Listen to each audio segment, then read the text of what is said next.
single day I check Robinhood for.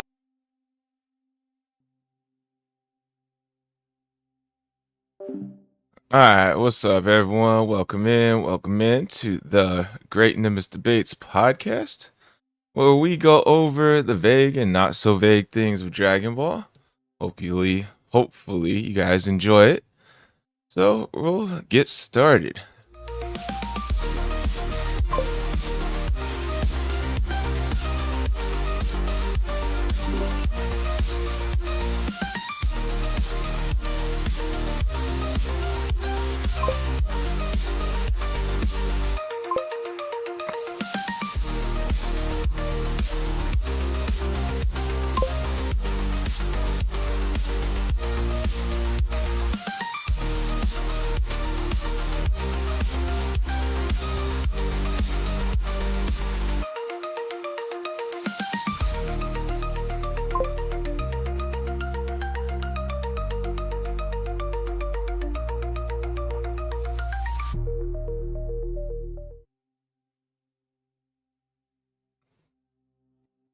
All right, welcome back, everyone. Welcome back. So first and foremost, we'll get into the intros first. So, I am Squall Rush, gamer, podcaster, and anime enjoyer. Intro question. Who was your least favorite villain in Dragon Ball? Let's see. I'm gonna have to go with Majin Buu. Yeah, I'm pretty sure we all gonna say that one, homie. I'm gonna go with Cell. Fuck you. Just say that 'cause it's mine. Then let's see. Hey, no real new announcements. I'm gonna start editing some Blue Lock episodes. And then once I come up with some good Pokemon TCG Pocket decks, I'll start shooting those out as well. But for now, nothing really crazy. Nothing new created yet. I did make Master Ball, so now I'm gonna start making the new decks. And we'll see what I come up with. How's Majin Buu the best? He's Worst, you mean? He was goofy. And he was like a He's the different most person. hated. Like every everybody 10 hates episodes. Majin Buu. And he was like a different person every 10 episodes. Look, I'm just saying, every time I talk with friends about who's their least favorite villain, everybody says Majin Buu. Alright, go ahead, Hunter. You're up. Fucking, what's up, everybody? My name's Secret Cold Sauce. You can find me here at the Great Nimbus Debates and the Nerding Out podcast. Also stream on Twitch. Soon I'm gonna be streaming on Rumble. Both is at Secret Cold Sauce. What was that other thing I was gonna say? Oh, least favorite villain. I mean, I want to say Majin Buu too because that's the right answer, but I kind of stopped Squall from it. So I'm gonna go with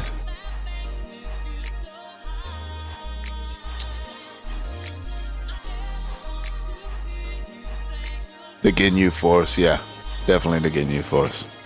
Aw, man, I like the Ginyu Force. They was aggravating. They was all flamboyant, and it was embarrassing to lose to them. And I feel like that's why they do it. They're like in the WWE around that time when I was watching that shit on Dragon Ball Z. I think the WWE fucking copied off of the Ginyu Force because they made this group of male cheerleaders, and they were bullying motherfuckers. Dog, I ain't playing. And it felt like the exact same thing. It's like, what the fuck? Like, I'm watching the guys that I want to win get beat up by these F-word ass dudes. Like, come on, man. You know they rode here in the same ship. Yeah, I hated that shit, man. I hated Goldo. The fact that Goldo could stop time and he lost any fight in his whole life just baffles the fuck out. It didn't make any sense to me. As an 8-year-old kid, I was like, he can stop time and he's not king of the universe. Like, what the fuck? Listen, it was foreshadowing Hit losing to Goku. Like, that should never have happened. That makes no sense. Motherfucker Guido lost to Vegeta. He got his head ripped off. Vegeta grabbed his head with one arm in a headlock and his body with the other arm and just ripped Guldo's head off.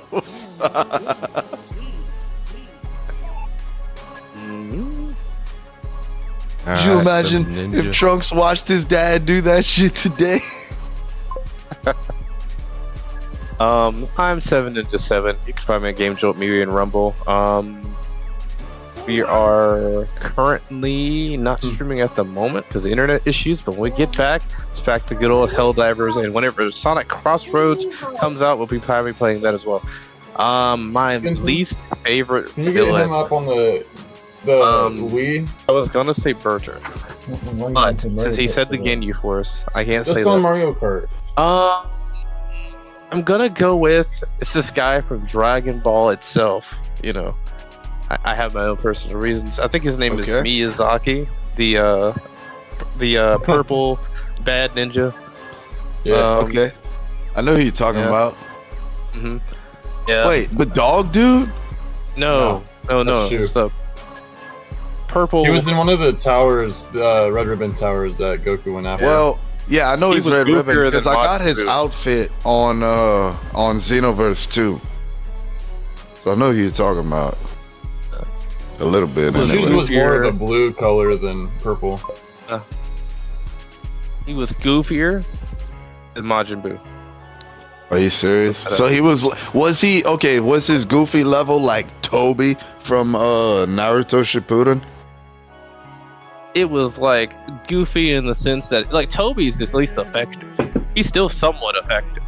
He was Miyazaki was just trash. All the way down. Oh, so it was just an aggravating character. Goku was better at being a ninja than Miyazaki was. I'll put it like that. Goku? Goku. He was better at being a ninja than Miyazaki. He was just that trash. This dude, Okay. I can understand why you hate this guy so much. Because you're 7 Ninja 7. And this dude is trash. He's not putting on for the ninjas. He does not represent us in any form of way. His name is Murasaki. Anyway, I think is it Brock? Yeah, Brock, you're next. You're talking about Rockstrap Murasaki. 55. Yeah, Murasaki. That dude. He's trash. Yeah, Brockstrap55 on YouTube, Rumble, Twitch, and sometimes Facebook. Go ahead and check us out over on my new channel, Brockstrap Gaming. I'm trying to build that one up. I guess Rumble likes using actual channels versus user profiles, so I'm trying to build back up over there. But as long as you're following my main user profile, you can find it pretty easily. So, as far as my least favorite villain, I remember hating Mercenary Tao. Because he took out the little Indian boy's dad, Bora. And like I felt bad because like I felt like if that would have happened to my dad, like I took that crap personally, right? Isn't that the same? Yeah. I'm like, oh man, that's wild. Like Bora, or what's the boy's name? I can't remember. Pao or something like that. He was crying. Goku was crying. Everybody's crying. I'm just like, God, this evil guy just like took out this person's family. So no, I remember hating Tao with a passion.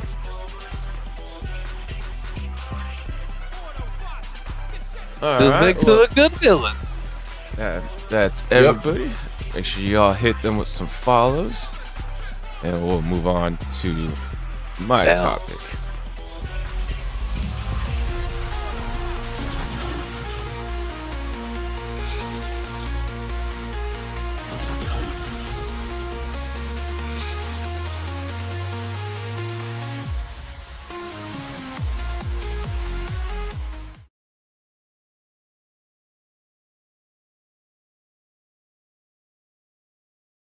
Alright, welcome back everyone, welcome back. So DT Dubs asking who inspired the topic. Instagram threads inspired the topic. So nah, I was playing. Not lying. Instagram threads did put up this topic, but DT Dub also like kind of came up with this topic as well. Oh, he like suggested something for me, but then I turned it into a debates topic. What is the most useless form in Dragon Ball? And why? Yeah, alright, so since we went with Brockstrap last, now you can go first.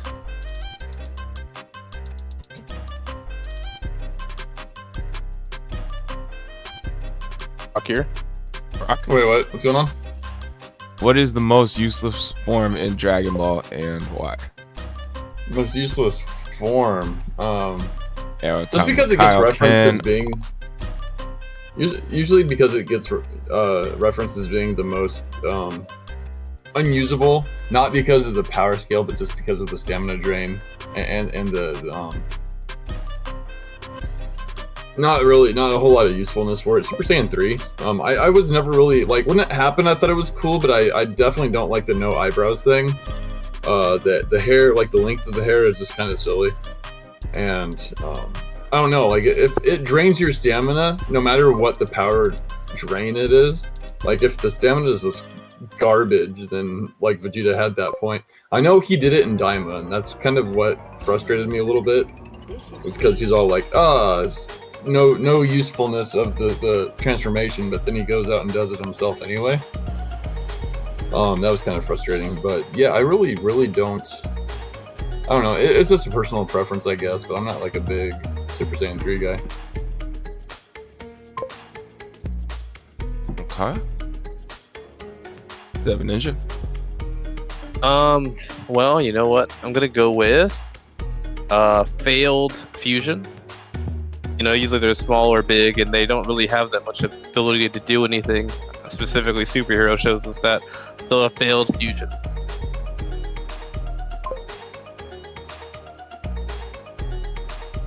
That's it. Yeah. Failed fusion. I don't really see that as a form. It is a form, and they're stuck in it for 30 freaking minutes. Yeah. They should be able to separate. They should just be able to be in there and be like, dude, let's just separate right now. And they'll just have a 30-minute countdown until they can do it again. At least, you know? But no, they stuck in that form. Like, if they was able to get out of it, I'd be like, maybe, you know, there's a better answer. But Yeah. That's kind of easy though. That would definitely take the cake as the most useless form. I'm talking about like Kaioken all the way to like Super Saiyan Blue, Ultra Instinct. All of those. I was thinking about Kaioken, to be honest with you, because it is a form. What do we call the Super Saiyan Beefy form? We don't see it ever again. Oh, Ascended Super Saiyan. Oh yeah, so, like, that like would the be grade the 1, the grade 2, grade 3. Yeah, that's actually what I was gonna use. You could take it by failed fusion. How about that? That's a good one. So which one, grade 2 or grade 3? I kind of want to debate Brock Straps. Wait, hang on. We gotta wait for 7 Ninjas. Yeah. And then you can go. I'm just talking about the beefy Super Saiyan state. I think that's grade 3, but not like Super Saiyan 3. Yeah. Yep. Grade 2 is beefy, but grade 3 is even beefier and slower. Right. They're That's both what I'm bad. used. Both bad. So like, I mean, we don't ever see it again. Besides, like maybe like it's not really a Saiyan, but it's Master Roshi going in like a beefy form. We don't really ever see it again outside of that. Well, Trunks used it against Vegeta. And Super, just to trick him into like going in on Trunks. I mean, and Trunks yeah. got out of it and It was a feint. That's a good one. I like that one. Yeah, that was a very good one. That was the one that first came to mind. But I was trying to come up with good reasons to choose Kaioken, because I wanted to say that it was a form to tick off Brockstrap and Ninja. But the Kaioken has been very useful That's fine. You for can be Goku. wrong. The Kaioken has been very useful, actually. What has not been very useful is the Ascended Saiyan form, but Ninja said it. What else? You could choose that one too. That's good. It's fine.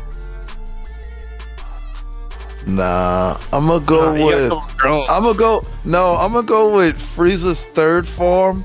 And instead of giving reasons why, since I don't really need to, I'm gonna start my debate on Brockstrap's Super Saiyan 3. I want to try to convince him it's a good form.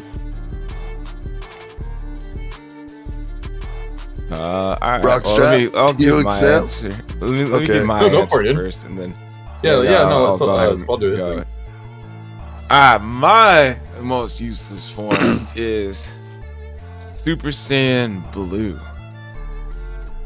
Super Saiyan Okay. Blue is useless because DT Dub sent me this video where he broke it down, and basically it's more useless from a story standpoint versus they just got Super Saiyan God, which is an all-powerful form, and then Super Saiyan Blue comes in and makes God completely useless, and on top of that, it didn't even get the dub on Frieza. Like, Frieza was actually kind of winning that fight if he didn't, like, run out of stamina or whatever. And SS Blue never really got any, like, huge dubs in like, the show. It's been kind of just like a, what's it called? Not a goalpost. It's a new super form. Yeah, it's like, a new it's like Super everyone. Yeah, everyone has to be at least Super Saiyan Blue level to be somewhat. It's like the entry point to be in Super for everyone's power, basically. Like everyone Goku tested for the tournament power was like basically just as strong as Super Saiyan Blue Goku. So it was like useless. Like, what's the point of having this God Super Saiyan form? You know, if everyone's up to par with it for no reason. Like, it sucked. It was so cool, and it was such a letdown. Right. Kind of also saying Super Saiyan God as well, because like Super Saiyan God isn't really getting any wins either. We don't really, unless I'm missing something. I don't remember Super Saiyan God getting anything. Yeah, but it was at least cool. It showed that someone could at least stand up to Beerus. But Super Saiyan Blue Start of was a new just era. like, yeah, Super Saiyan Blue was like, oh shit. But why does he need to go use that against Frieza? Frieza only trained for 4 months and got up to Super Saiyan Blue level. So it was like, what the hell? From not even being able to beat a Super Saiyan. Yep. That's why, to me, Blue is the most useless. That's a good point. That's a good point. All right, go ahead, Hunter. You said you wanted to debate Brock on Super Saiyan 3. Yeah, Brock, I want to try to convince you that Super Saiyan 3 is a good form. Okay. And it's kind of centered around this headcanon theory that I have on the Super Saiyan transformations. Because there was one thing I noticed when you were talking that you said it wrong, was that the Super Saiyan 3 form drains their stamina really fast. And the Kaioken does that. But the Super Saiyan 3 drains their ki really fast. So whenever they first unlocked it, they just simply didn't have enough ki to really sustain it and master that form, like the way Goku and Gohan mastered Super Saiyan 1, and then, you know, later on they all did. But so around like Daima and shit, when Vegeta breaks it out, we know Vegeta's not gonna use something until he knows that he knows how to use it and shit. So he doesn't take as many gambles as Goku, you know? So that being said, with Super Saiyan 3, the form being like it drains your ki so much, you need to get so much more ki to be able to sustain that form. I've always kind of felt, well, not always, but I've started to develop this theory that the Super Saiyan transformations themselves, especially if you factor in the fact that Super Saiyan 4 is canon now, they're designed to lead these Saiyans into the realm of the gods through power level alone. Because if you think about it, Super Saiyan 3 was fucking around with Kid Buu, who is said to be a universal level threat. Goku just couldn't sustain the form long enough. Right. So universal level, that's at least in the conversation of the gods at the bare minimum, right? So once you Like in the get realm of the enough gods, ki, but- yeah. So once you get enough ki to master Super Saiyan 3, which obviously would be very hard and almost nobody could do it. Right. You know what I'm saying? But when Goku unlocked it, sure, yeah, hell yeah, it was useless. But then if you build your ki up, like I said, it becomes God level. How do you feel about that? You know, well, I mean, if we want to become God level, we already have a transformation for that called Super Saiyan God. Right.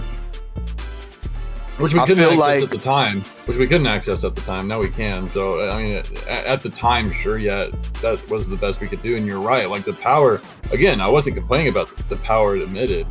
I just complained about well, I guess I was wrong when I said stamina drain, the ki drain, to the point to where, like, it cuts Gotenks' fusion short, which means the fusion itself, like, was next to useless when he used that. Same thing with Goku, like, draining whatever time that he had on Earth when he came back. Right.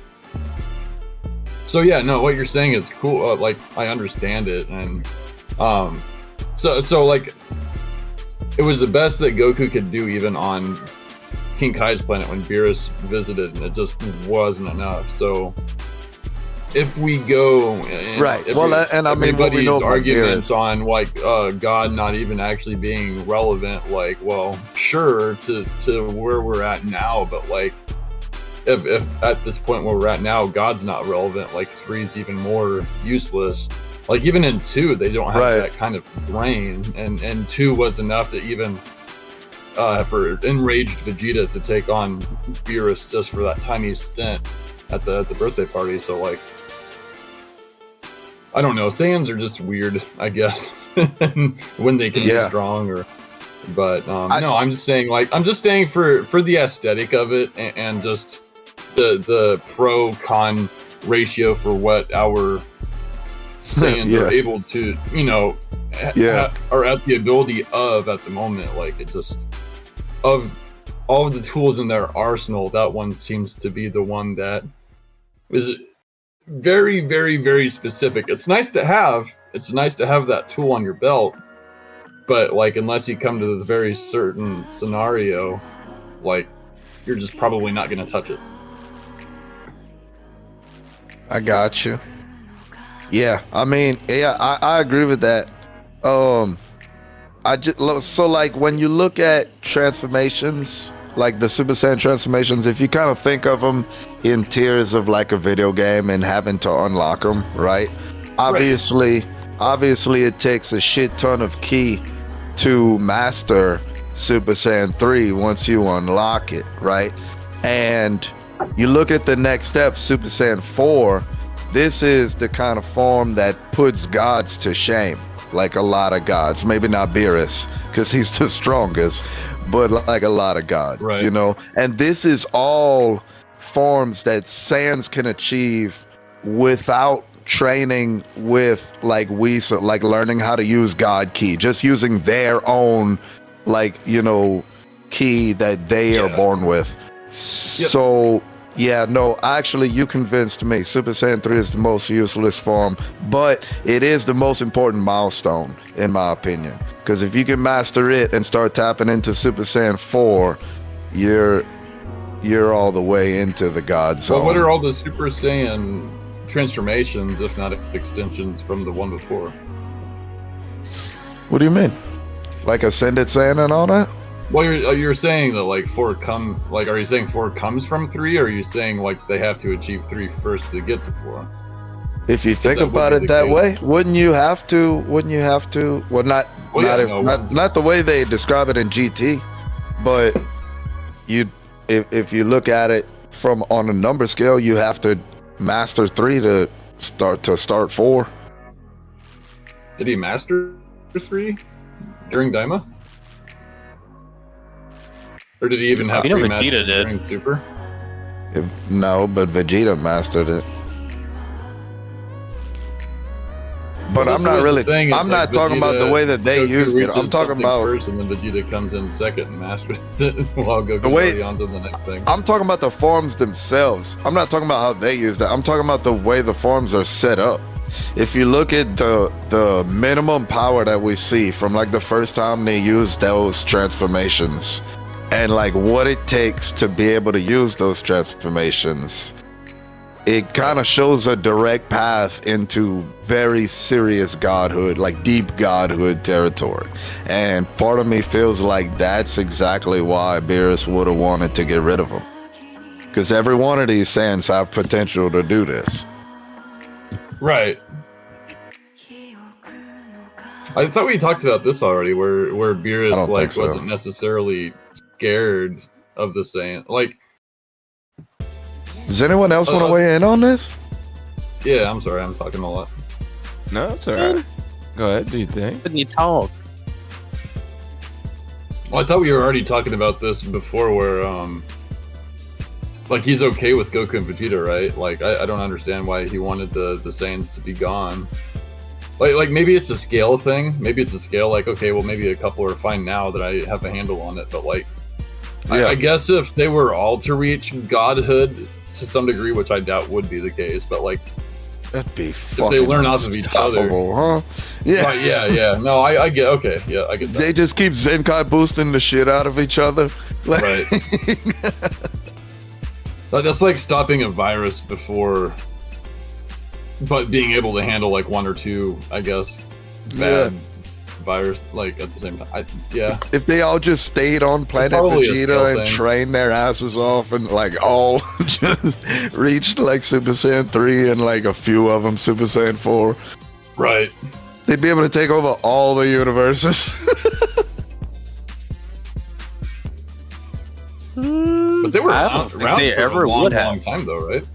No, I don't think they ever would have. No, they never would have. But if I was a god of a universe and I knew that there was a planet full of this species, that every one of them motherfuckers had the potential to be gods, I would know for sure that they had the potential to take over all the universes, and I'm getting rid of them motherfuckers. I'm getting rid of them motherfuckers. Mm-hmm. And I'm paying a hitman to do it because I don't want them motherfuckers to know it was me. One of them, they might already have a god and I don't know about him. That's why he paid Frieza.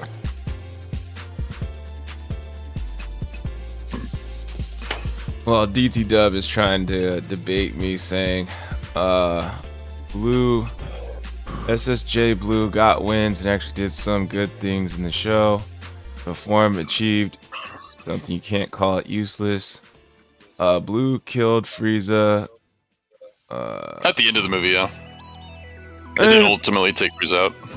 Yeah, I feel like my point is like on a one-on-one fight, like it didn't do its job. Kind of like Goku Super Saiyan against Final Form Frieza.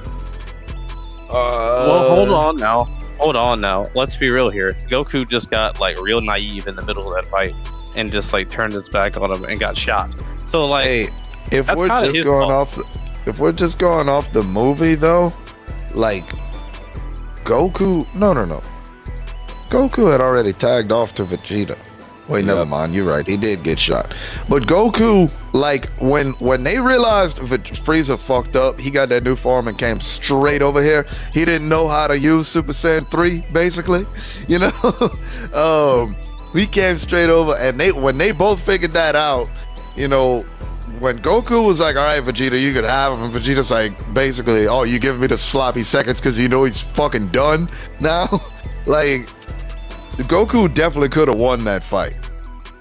Vegeta never had to get involved. If we're just going off the movie. I don't remember how it went in Super. But if we're just going off the movie, from what I remember, Goku had that fight in the bag. Alright, what were you saying, Ninja? Shot. Like, he was being naive. He was, like, being too cocky. You know, we're not looking at Dragon Ball Z cocky Goku. We're looking at super cocky Goku. So he got shot because he was naive. And I think we got that, no. Didn't he get shot? No, that was later. Yeah, he got shot. That's a good distinction, too. Because DBZ cocky Goku definitely would have blocked that. He would have sent that blast back at Sorbet. And it would have shattered the gun that he shot it from. Shattered the gun and it would explode and kill him anyway. Yeah, it'd have fucked up his hand, and that dude would have got scared and took off running. That's DBZ Goku would have done that. You know? 100%. Yeah. I mean, the point is, like, they had to tag out, and, like, Frieza caught up to Blue like nothing. Like, 4 months of training just to catch up to Blue. He's been training his whole life to achieve, like, up until this point. Kind of pathetic that Frieza, like, 20 years ago was only not even Super Saiyan level, and then now in 4 months just trains for the first time. It's like, all right, let me get up to Super Saiyan Blue.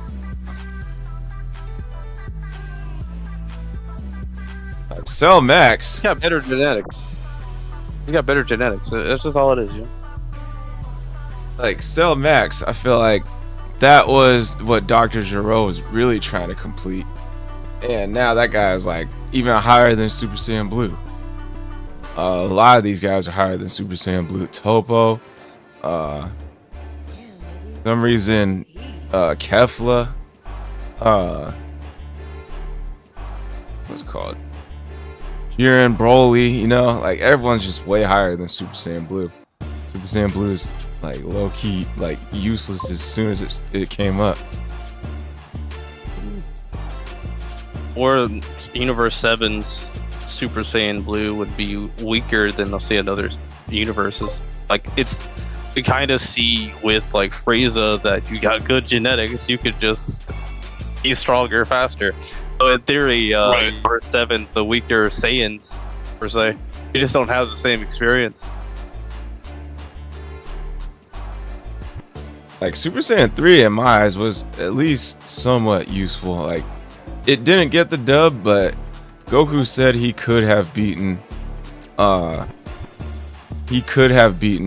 Buu, but he before he fought, like, Kid Buu in the manga, he turns to Vegeta and was like, hey, back when I fought Majin Buu as Super Saiyan 3 on Earth, like, I could have beaten him. So, so he could have won, he just didn't. Yeah, that was because they needed to move the goalpost. You don't remember that, DT Dub? Think about it. Super Saiyan 3 Goku could have beat something that was weaker than Mystic Gohan got beaten by. No. It was a different Buu. It was Fat Buu. He said he could have beaten. That's what I'm saying. Buu. Fat Buu is weaker than Super Buu. Super Buu absorbed Mystic Gohan. But Super Saiyan 3 Goku could have beat him. Like, that was a goalpost move. That was to retcon that. Like, he was talking about when they were up above the city. Goku claims about defeating Buu, but general consensus is that Super Saiyan 3 Goku could have beaten Fat Buu. That's not what he's actually saying. He mentioned a Vegeta in passing. It was like a throwaway line, but it was there. I think it was in the manga. It was like I'm right not before saying they he fought didn't Kid say Buu. that. I'm just saying that's one of them things that makes the Buu saga just so fucking. You got to take the whole thing with a grain of salt. Like the whole bottle of Cell, really. No. Like he's talking about like when they were on tells Supreme Vegeta to Kai's beat planet. Buu. When they were on Supreme Kai's planet about to fight Kid Buu. During their initial encounter on Kaioshin. Yeah, so it was when they were fighting on the Supreme Kai planet. They're about to fight Kid Buu. He like after they do the whole rock paper scissors thing to like see who gets to fight Kid Buu first. Like after it was that, another one of those things. It was another one of those things. Like you passed Gohan over to Cell. He was trying to pass Trunks and Goten together on to the fight Buu. Like it was one of those like all right, well I could do this now, or I could train these two kids to fight. You know, I mean, strong kids, albeit, but it was just another one of those situations, I think. And then when they got onto Supreme Kai planet, he in passing he's like, well, I could have beat him then, but because after he fought Majin Buu, then but Trunks already got the Dragon Radar, so he decided to head back to Akami's lookout. And then Piccolo asked Goku, like, hey, could you have beaten Majin Buu? And then he was kind of like, but I just want the younger generation to be able to handle things now. And then later, when they're on Supreme Kai's planet, that's when like he's like, hey, Vegeta, I actually could have beaten Majin Buu earlier, like during that first fight.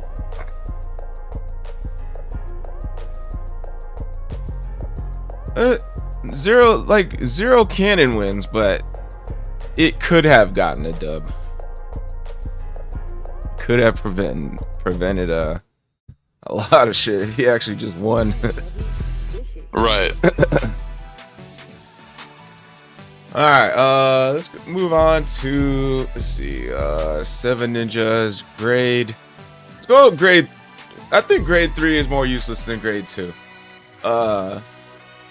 Grade 3 was like grade 2 actually kind of would have had a dub if Vegeta didn't be like all of a sudden, you know, go ahead, get your perfect form, so I want to fight you at a stronger form.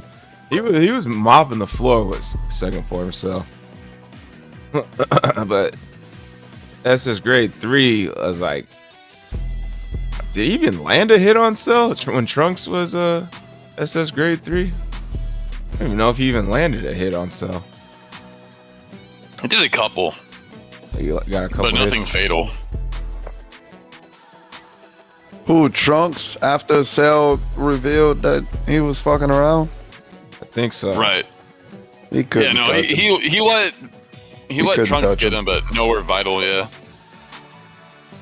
No, but after he revealed to him that he was bluffing, that form really is useless against him, like perfect form Cell, Trunks never fucking touched him.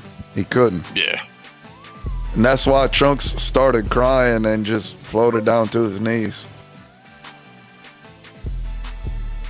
Even more perfect. Vegeta's an idiot, you know, like that sometimes.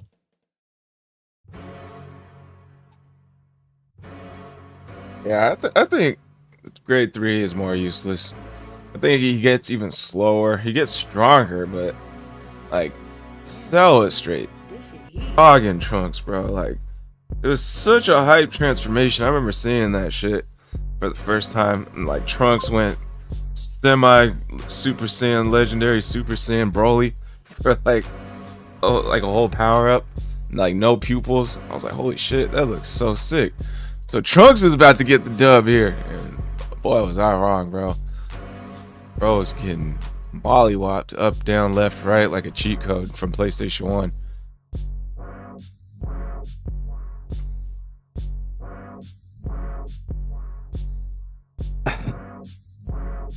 It's the worst. But it was whooping Cell. We gotta admit that. Like if we're going to say that Goku was whooping Frieza in Battle of F, then we have to admit that Trunks didn't beat Vegeta, and Vegeta was beaten on Cell. So he just hit him. Yeah, he got a cheap shot in, I think. Okay.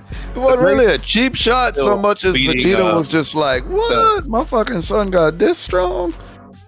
You know what I mean? And he's a filthy halfling. He was like, This is a strange new feeling. Pride in someone else.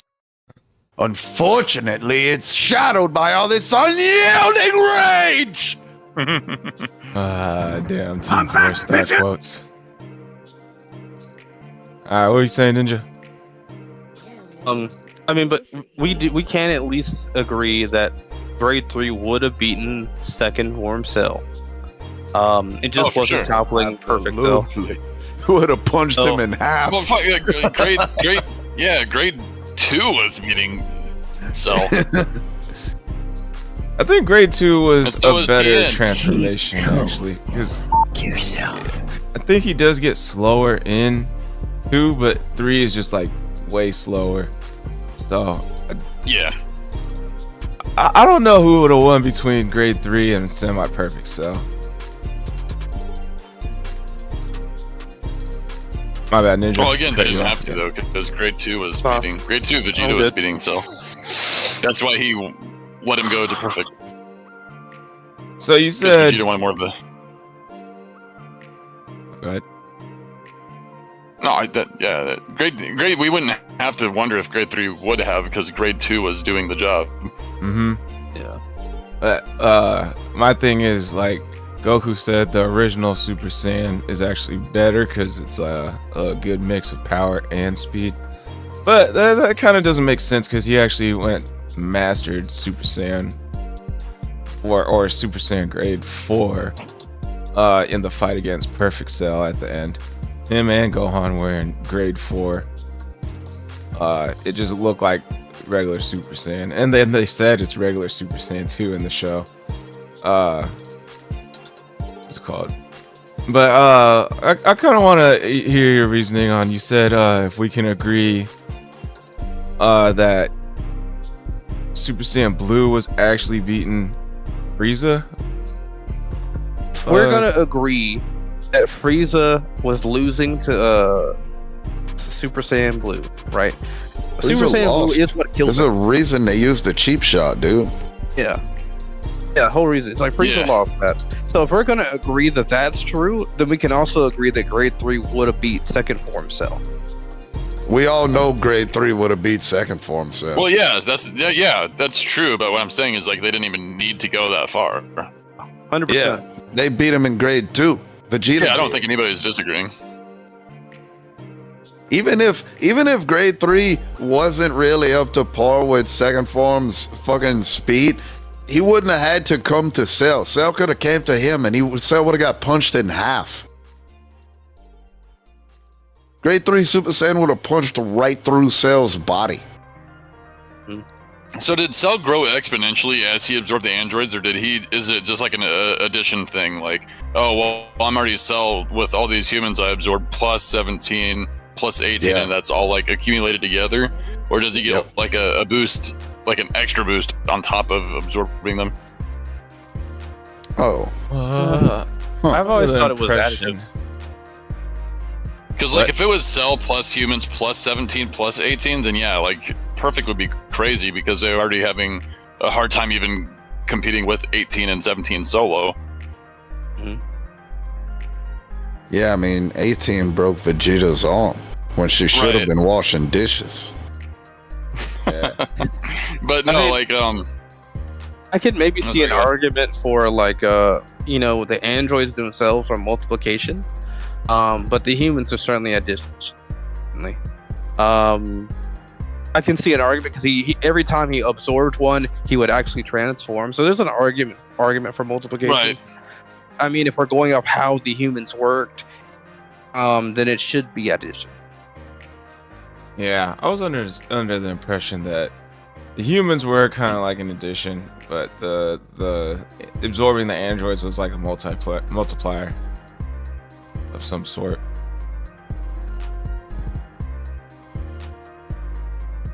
All right. Let's see. I think Hunter's pick was Frieza third form. Yeah. Alright, what's your reasoning behind Frieza third form? Man, what the fuck did Frieza's third form do? Lose? And he didn't lose. He didn't even break that shit out in the tournament. That shit was so useless. He didn't break it out in the tournament. Third form? It did get a win. It did get a win, but it wasn't for because Frieza is the form. It'd be Piccolo, it's 'cause right? Frost did. So it did kind of get a win in a sense of deception. So No, No, you're talking Piccolo about the was alien in looking third one, form. right? The alien Yeah. form with the spikes and the big head. Yeah, he coming beat out. the shit out Yeah. of Piccolo. And Yeah. that's right after But- Piccolo fused and like came and beat the shit out of the second form Frieza when Vegeta couldn't even do it. Yeah, rip Piccolo to shreds. No, the third form lost to Piccolo. No, No. that's no. Second form No, did. the second form didn't even lose to Piccolo. They were kind of evenly matched. The second form was losing to Vegeta, dude, after Krillin gave him, like, fucked him up so he could get a Zenkai boost from Dende. Nah, you ain't remembering anything right now. Vegeta was like somewhat kind of evenly matched with first form, and then Gohan like got mad when second form pierced through Krillin and then held him off until Piccolo showed up. Then Piccolo showed up and was evenly matched with second form, so he went third form, ripped Piccolo to shreds. And then that form lasted like an episode only because Gohan got mad that Piccolo got ripped to shreds. Hit that giant Didn't beam. Vegeta like blow himself up to some degree to get another Zenkai boost to fight Frieza? second form or third form Frieza? Nah, it was just Piccolo and Gohan, and Piccolo just destroyed, and then Gohan came in, did that big beam, and then that's when I'll Frieza show was you. like, "All right, let me transform one more time," and then that's No. when Vegeta got the Zenkai boost. He convinced Krillin to like blast through him. Look at the chat for the Discord.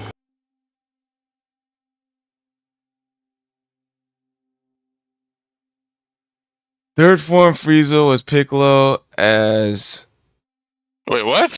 That Oh. first as who beat third form Frieza? Piccolo fought and was defeated by this form in the original timeline. So Piccolo Yeah, it was says right defeated there. by the third form. Yeah. Z fighters, however, were Did you unable even to read that before you defeat shared it? the No. third form Frieza. I just thought I was right. I was like, yes, something. Yeah, that just helped prove me. I sent you evidence that you were right. No, you're I was like, wrong. wow. Let me prove your point for you. Yeah. Yeah, I agree with you. That point was useless. I mean, it didn't. That's stupid. You're stupid. Stop being stupid. That's stupid. You're stupid. Yep. Stop being. I didn't mean to do it twice. Rock, wow. I'm Oh, gonna yeah. come. It's like Gohan's anger, like, wasn't enough to like defeat second Not form come. Frieza. I mean, it kind of was. It was kind of defeating him, but it didn't make him be like, all right, let me transform one more time. You know, he was like, all right, Right. well, that kind of hurt, and he got up like nothing. But an angered Gohan was enough to push Frieza into an even higher form out of third. Right.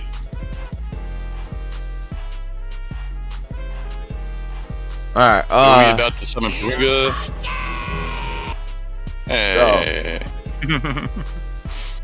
Out of all the forms, I put it to hold on. Let me say one more thing about my character's form. go ahead. Another reason it deserves to be crowned the most useless form is because of the fact that it belongs to Frieza and the power level it sits at. Because anyone fighting Frieza isn't really like that form isn't the level that they're like. He's not ever gonna use that form. They're either gonna be easy enough for him to beat in first form, or he's got to go to final form. Like Frieza isn't using that form fucking ever. That's why to me it's the most useless form. If it was somebody else that's fighting people around that power level, it'd probably be a very useful form. But it's Frieza's form. so it doesn't get used at all. It's useless. Yeah. Not a bad point. All right. Out of all the forms we've listed, all right, is anyone changing their answer? And after hearing all the arguments, I still stand by a failed fusion's terrible, but that's me. that's This is the funniest one. It's the truth. Paul. It's not funny. What it is? I groan every time, bro. It's just aggravating. Isn't the truth the easiest answer always because it's the truth? Yeah. Who's the best DBZ villain, Frieza? Is he the best because he's recurring? It's the best because everybody fucking says he's the best. I mean, you can get all the little intricate details you want about some other character and fucking, whatever. Give all the reasons, but at the end of the day, you asked everybody on Earth who's the best DBZ villain, by a landslide, people are gonna say Frieza. Oh, yeah, he's most popular. Right. Who's the best quarterback of all time? Oh, it's Tom I'd Brady. say the best villain was Zamasu because he actually beat everybody. Like, it took the Omni King to take him out. Well, the majority of people say Frieza. He makes the most money, dude. You're wrong. Frieza makes the most money. Oh, yeah, Frieza no, very sells the most marketable. merch. Yeah. Yep.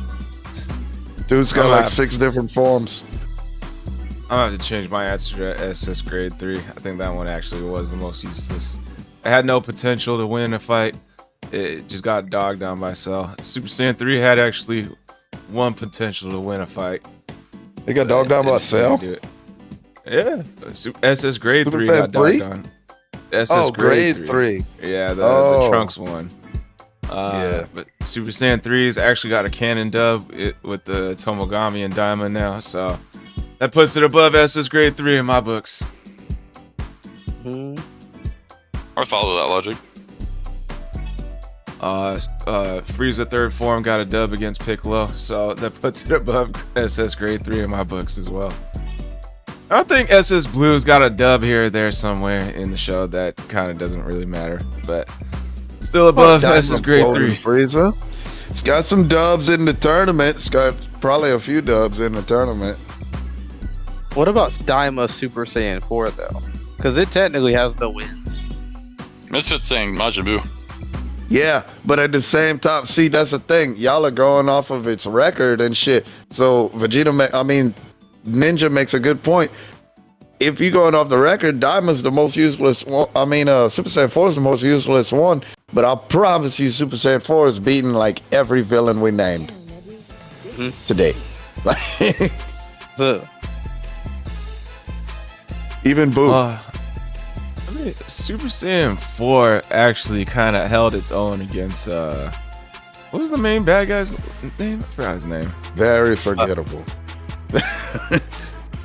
We'll just say his name was very forgettable. He did enough against very forgettable for me to know that he would have fucked up Majin Buu. Yeah, so it at least held its own, and from a story point of view, it's it was very powerful against that very powerful eye form that guy had.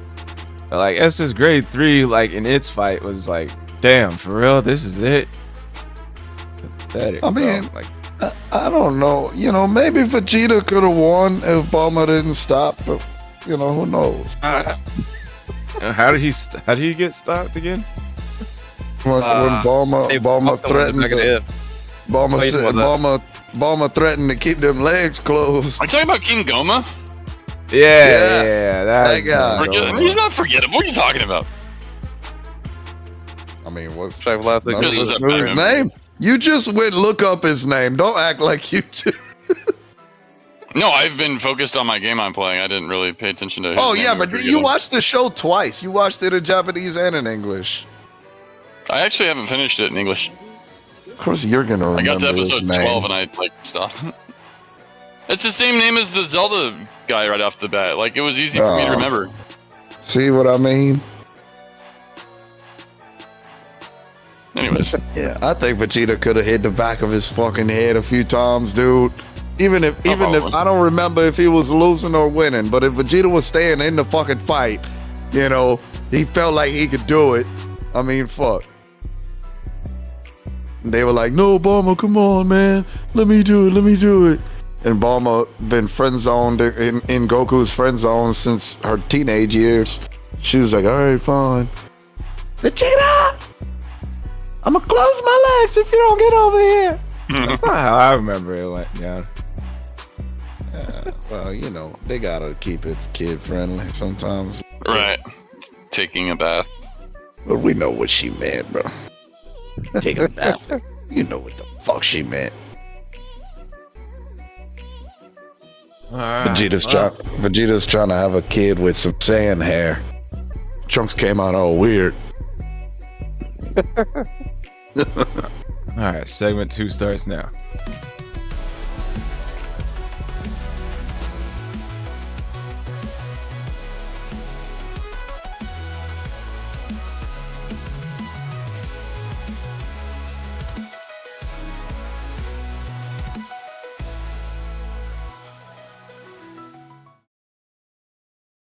Two kids without sand hair. Yes. Tisk, We got tisk. that dominant themes, man. Yep. Bulma's got the dominant. Yeah. It says Saiyan seek out strong women. So, All right. Well, segment 2 video is concluded. All right, 7 Ninja. What is the topic? All But we gotta go for both houses because I want to dig into whatever he's got. right, go all ahead. right. Hunter, go. What is the topic?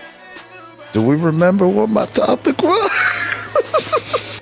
Hey, no. Yeah, it's your character that you wanted to. What would? How would the story change if you're? Yeah.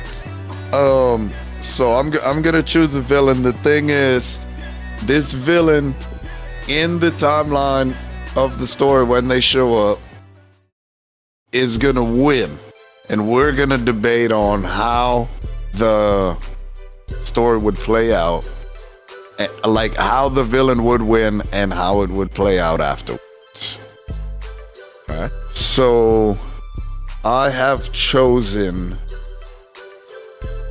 Raditz. In the story already. We've done this actual debate. We've had this already, dude. We can't have? do that. Oh. We've done it a few times.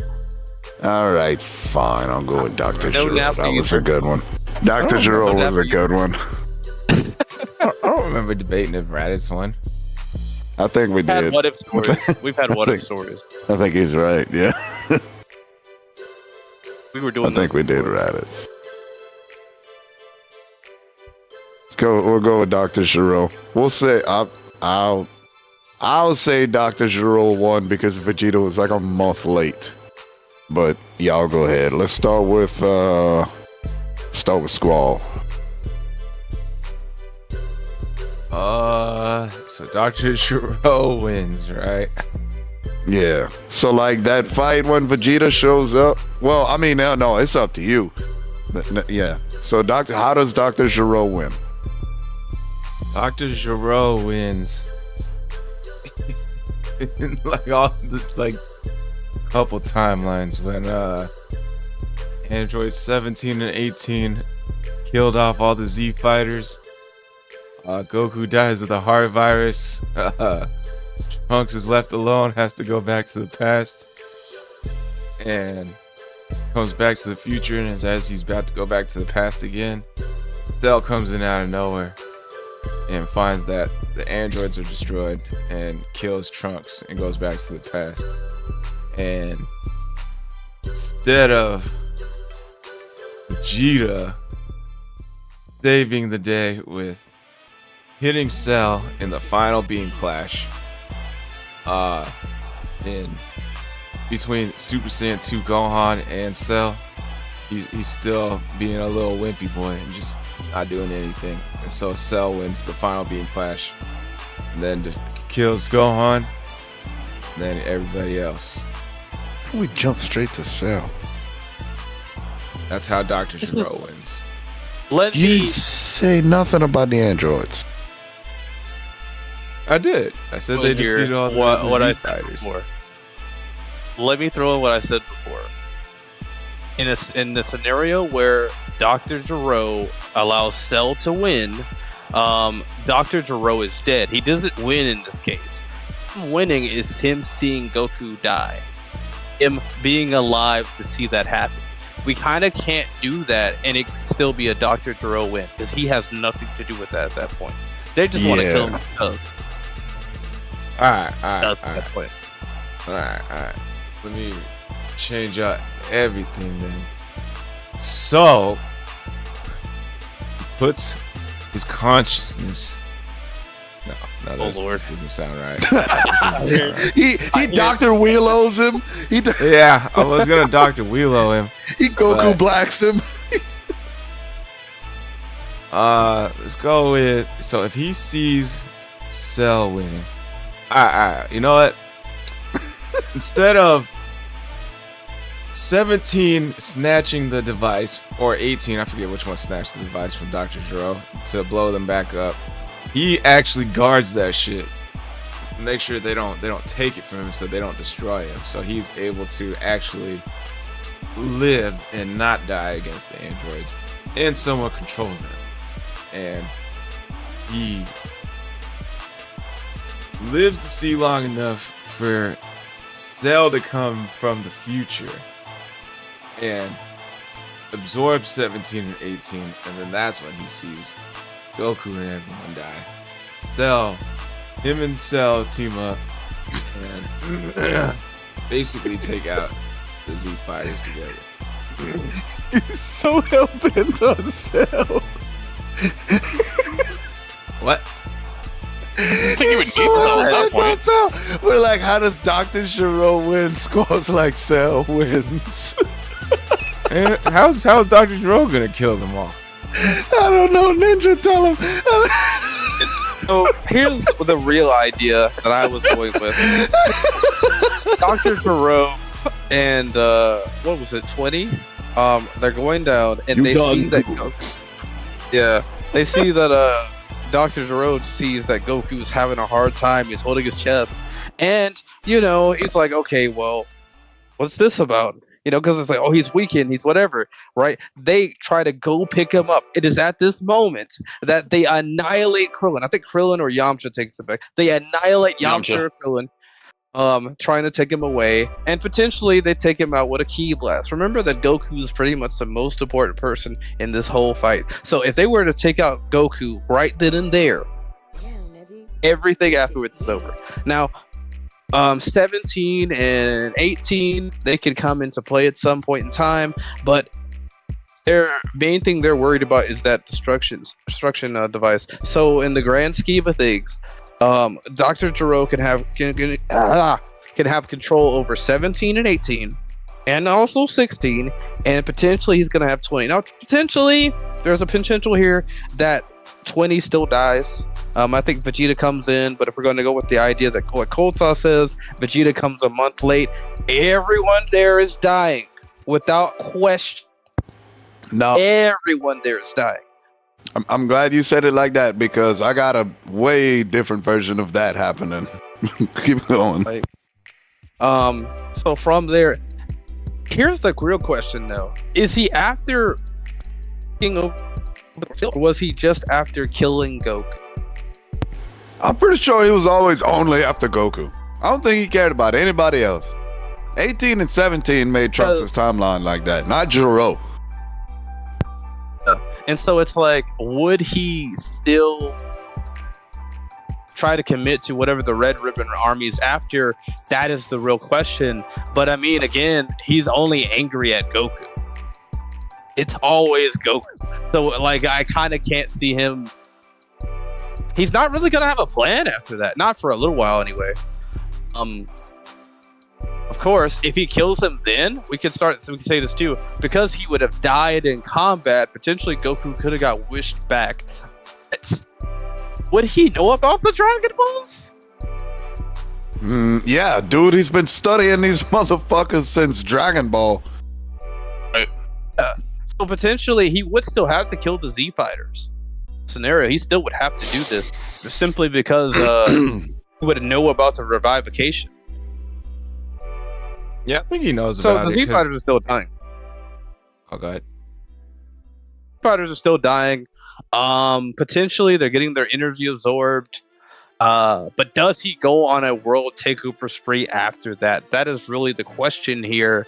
I don't know. I mean, what's his plan? A lot of times you see a story where someone gets revenge, like, you know, they kind of don't know what they're doing after they win. So, like, what's his plan after that? Is he even after taking over the world? Is he trying to get the old plan to work? Like, what's going on there? That's where I'm a little lost. Yeah, I think he does know about the Dragon Balls at least, because the Red Ribbon Army was searching for the Dragon Balls when they were first introduced.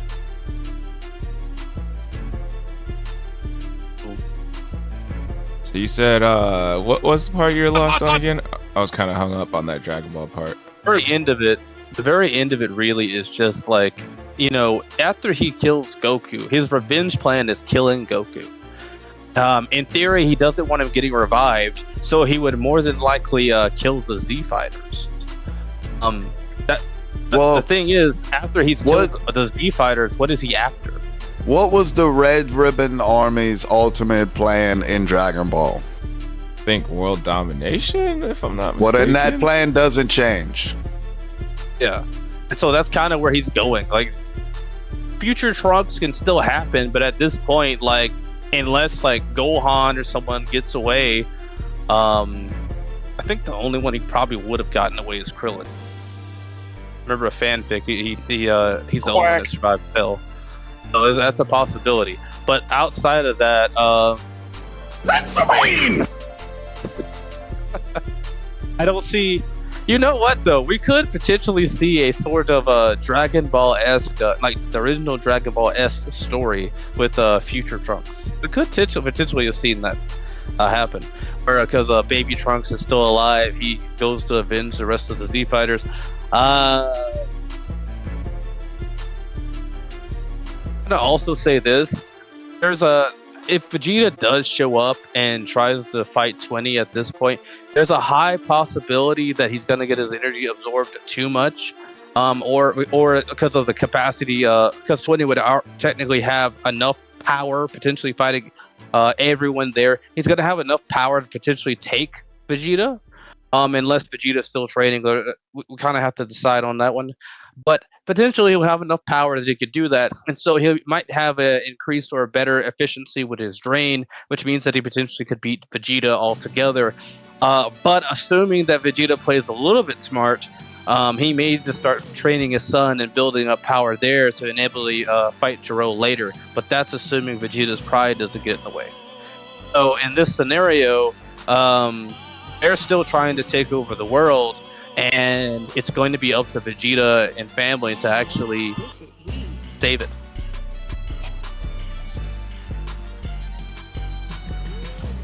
That sounds like probably an 80 episode arc. And it's not even going to be Vegeta for a while too, because Vegeta's like, gonna want to fight, but I feel like he's gonna get demolished. And I then, can knock it down to 20. Get demolished, and so we're not going to I'll be right see back, him. Dylan. I don't think he'll be there for a Well, while. it's your turn, Brock.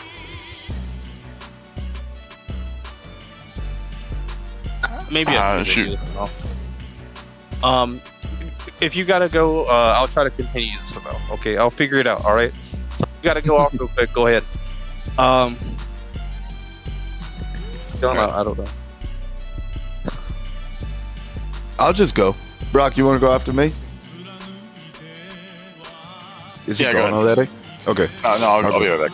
Yeah. So, the way I see Dr. Giro winning, I'm just going to go with what I said, which is Vegeta shows up like a month later. Okay. So, when Vegeta showed up in the canon storyline, Goku was having a heart attack and he was about to die. He was about to lose. Piccolo was faking his injury and looking for an opening. So Vegeta doesn't show up. Goku dies. This is the way I see it. Piccolo sees, oh shit, they got Goku. And he takes the fuck off. And he makes sure that he stays hiding because he knows without him, no Dragon Balls, no Goku. The rest of the Z Fighters do the same thing. They know Goku dead, we dead. So they all hide. And Jiro, you know, he kind of hunts him down. But for the most part, he got his revenge on Goku. He wants world domination. He's going after world domination. That's his goal. He knows these guys can get in his way a little bit, but he knows he beat Goku. So when they do get in his way, he and Android 19 can take care of it quickly. So for the next month, every now and then, whatever they doing while enacting their world domination plan, some Z Fighters show up, they have a fight, the Z Fighters lose, maybe some of them get killed, but then a month later Vegeta shows up on Earth looking for Goku with a Super Saiyan form. As soon as he gets there, Piccolo senses his energy. He's like, fuck, Vegeta's here. We don't have time for this right now. He goes to Vegeta. Vegeta's like, where's Kakarot? I'm looking for Kakarot. And Piccolo gets an idea. Piccolo's smart. Piccolo says, well, I can get you Kakarot, but you're going to have to help us first because we're going to have to revive him with the Dragon Balls. And then for Vegeta and Super Saiyan, these androids ain't shit. It's just Dr. Gero and 19. That's the way I see it happening. The Dr. And honestly, oh yeah. And well, he beat Goku. He won. Dr. Gero won. He beat Goku. And then a month later, Vegeta came back and cleaned house just to revive Goku for a rematch. And honestly, that story sounds better than the canon. So Dr. Gero still lost then if he gets revived. But Dr. Gero won when he showed up in the story. When Dr. Gero came to have Dr. Gero's fight in the Dragon Ball Z story, he won that fight. In the canon fight, in the canon version, he lost. But in this version, he won. Everybody, including Goku. That means Dr. Gero. He don't revive Goku until he beats Gero and them. Piccolo don't even want to summon Shenron until them dudes are gone. And Vegeta beats him Vegeta beats him no problem, dude. Like, think about it. When he showed up, how easy was it for him to beat him? I mean, he annihilated him. But, I mean, exactly. I'm still assuming in this scenario, because I imagine he's going to try to absorb the rest of their power. It wouldn't make any sense to not do that. I don't think he would. Like you said, his goal is world domination. If he already took out Goku and everybody just scrams, you know, why is he going to waste time putting his dream on hold when the only thing that could stop him is already out of his way? I think he's going after his dream. And I think whenever, you know, like I said, there's going to be skirmishes. But the Z Fighters ain't stupid. The Z Fighters been fighting. They know when they going into a fight, you know, I probably can't beat this dude. I need to fight him, test my skills, see how much I need to train before I return again. They go in coming into that. Most of their fights are recon fights. Are we sure we're going to sit here and say that, you know, in that scenario, he doesn't know about the Dragon Balls? But if he does know about them, Gero? Dr. Gero. If Dr. Gero As much as he knows Dragon Balls, about them, it's absurd to me that he doesn't know about the Dragon Balls. And another thing, just a quick side note before I forget again, having the fucking shutdown thing that 17 snatched from Gero's hand, like on a remote, instead of just remotely operable from his consciousness. What the fuck, Gero? Like, whether it was locked into revenge, he did not care about the details. That is what I heard. see what I mean? He's so locked into the revenge. Once he kills Goku, why is he gonna keep on fucking up with everybody if they already just run the fuck away from him and he already beat Goku? That dude's going after. He's trying to take over the world, man. He knows they weaker than Goku. The only reason I say I'm not so sure about that is that we know that Krillin got revived. And Krillin, and if he went to Frieza's planet, we know that others have been revived or can be wished into some form of think way. about it. So You're going with the idea that Android 19, I think it is, gets stronger when he absorbs ki. But I don't think that that's the case because Android 18 and 17 have infinite ki. So by that logic, they're invincible for one. But for two, even if they're not, they have infinite ki, which means that Dr. Giro could have made Android 17 or 18 just completely obedient like 19, wake one of them up, have them gather ki infinitely while 19 just absorbs it infinitely and just gets fucking God level. Like, I think though, he's for smart 20, enough though, to come up with that if that was a possibility. I don't think he's for getting him stronger. specifically, for that particular android, that's believable. But you know, again, he's so focused on revenge, he doesn't think about that. But in your scenario you just brought up, that particular android gets stronger the more he absorbs. I could be wrong.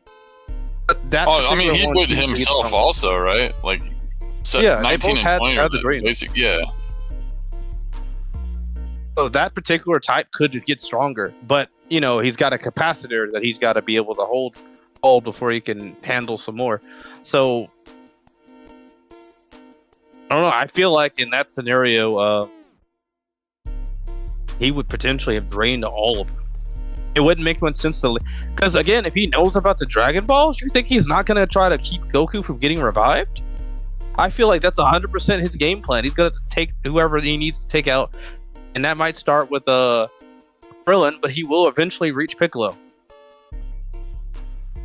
Yeah. And I think they needed the Dragon Balls back in Dragon Ball because like they weren't that strong. But since Dr. Giro now has like Saiyan level power, you know, like he's strong enough to world dominate without the Dragon Balls now. Right.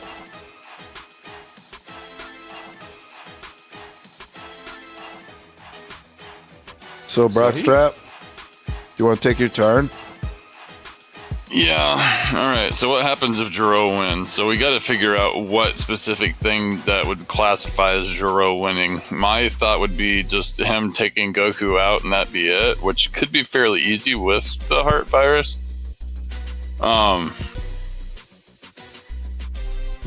I would imagine that he keeps tabs on everybody, right? Because if you look at what Cell is, Cell's the structure between all the different fighters, and he even referenced the time when Vegeta and Nappa came down. So if he's aware of those threats as well, then he would want to get rid of those. So I think winning for him wouldn't be only just Goku, but all of the people that he already has, even Vegeta, right? Because he's aware of them. So he wants to take care of all of those. So I think winning for him would be total eradication of all the Z Warriors. So with any thought, the only one he might not be aware of would be Trunks to some degree. I said, I said I saw that movie. You said the total eradication of the Z Warriors. Right. Well, no, that would be, I think, the winning point. So, I don't know. The only one that you might not be aware of would be Trunks. So I think him. It would be looking pretty close to future Trunks, only I think instead of placing 18 and 17, it would be 19 and 20, right? Pretty much in the same exact spot. 19 and 20 being, well, I wouldn't say weaker, but they are built differently. Still might be hard for Trunks to handle. So I think it would look pretty similar to what we already see with 17 and 18, only just those spots. Again, that depends on my definition of him winning being what I said. So, not to try to cut it super short or have a super short answer, but I think it would pretty closely resemble what we already see with future Trunks storyline.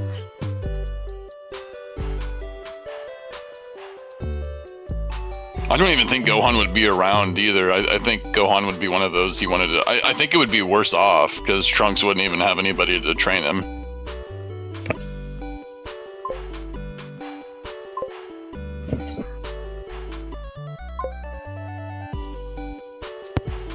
All right, so Brockstrap thinks worst case scenario happens. Again, yeah, I think it's a similar, only minus Gohan, because winning again for him, I think, would just... He's already aware of everybody. Because he was working on Cell already, right? Like, in his lab before he got taken out was the larval state of Cell, so it was already being created. So in order at that time for him to be created with all the cellular, that's what I'm saying. Like, he already knows of everyone. The only thing he doesn't know is the Namek saga, right? So like outside of that, would Vegeta come back and be Super Saiyan in this instance? Because I don't know.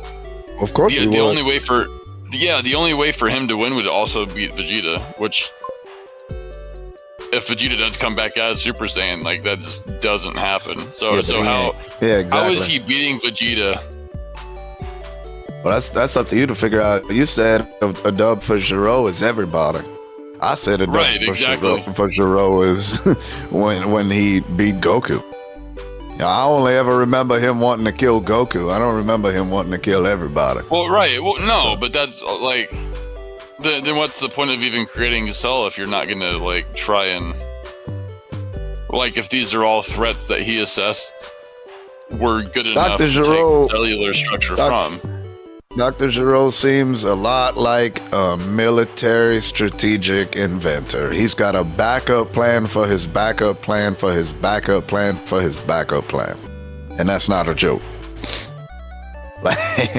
Not a joke. Yeah, you said what's the point of Cell? Like, he's got buku backup plans. Like, he just does that. You know what I'm saying? Right. So why is his backup plan the one that worked the best out of all other backup plans, which would be Cell? Like, well, that's why they're the backup plan. They're better than the original plan. Well, I guess it depends, because Cell came back. That the particular Cell that we know is the one that came back in time. So I guess it's different than. Well, there you go. That's how you do it. Vegeta comes back that's and he the one that would also have lost. But then Cell grows up regularly and fucking 15 years later. Well, we would still have the issue that future Trunks beat the other Cell, so the other Cell would still have to come back in time. Because if 17 and 18 don't exist in future Trunks timeline, then the same stays consistent. Why wouldn't Cell be able to show up if Gero beat Goku? Well, okay, here's another thing too. Let's think if he beats Goku. Let's think of all the things that Goku did after he woke up that changed anything. He went to go get Dende, which allowed Dragon Balls to be created. So they still don't have Dragon Balls unless they go off to Namek or New Namek, right? What else does he do? He saves Tien Shinhan and Piccolo from getting crushed by, well, at that point. I thought they had Dragon Balls because of Piccolo. Because he fused with Kami. Well, no, see, and that's another line of logic that I absolutely hate. Never mind. He didn't fuse with Kami yet, so they still had Dragon Balls because of Kami. At that time, when Gero had Piccolo fuses with Kami during that saga, though. Right, exactly. Which means Kami's still alive, which means we still got Dragon Balls. No, the Dragon Balls are gone after they fused. No, but what I'm saying is, when Gero pulled up with 19, Piccolo hadn't fused with Kami yet. We still have Dragon Balls. Yeah. Right. But we can't wish Goku back because we already did. Yeah, they have to go to New Namek to get the new Dragon Balls. So yeah, no, everything. I mean, they could get the Dragon Balls to wish themselves to go to New Namek, maybe. I don't know. But again, for me, I think the dub is tingent on him taking out all the threats that he has already assessed as threats, which would be the whole Z warrior group. So the only problem would be Vegeta still.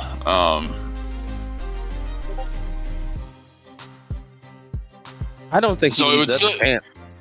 100%. Like, I don't think he leaves them the chance, like, at all. So, like, I can't see him letting them get away because, again, According to what we know, Jiro doesn't know that Goku got revived once. All he knows is that Goku died. He can get revived. So 100% those Z fighters are dying, bro. 100%. That's happening. Oh yeah, absolutely. But again, Vegeta, like following the same line of what happened up to that point, Vegeta would come back. Because the only reason, like, okay, so 19 was losing against Goku, but ended up beating because of the heart virus, right? I'm only at 35. Shit. Say that again. I think something else we have to look at, and Brock, go ahead and say what you got to say. No, that's the only one that crumples my plan or my thought process a little bit of the Vegeta.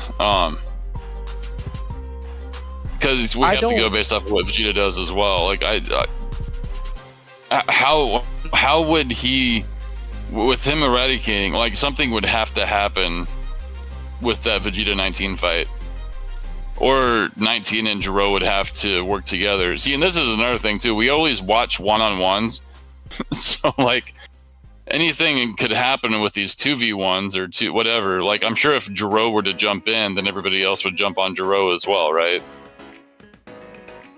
Yes. So who would we have at that time? I don't know, Squall.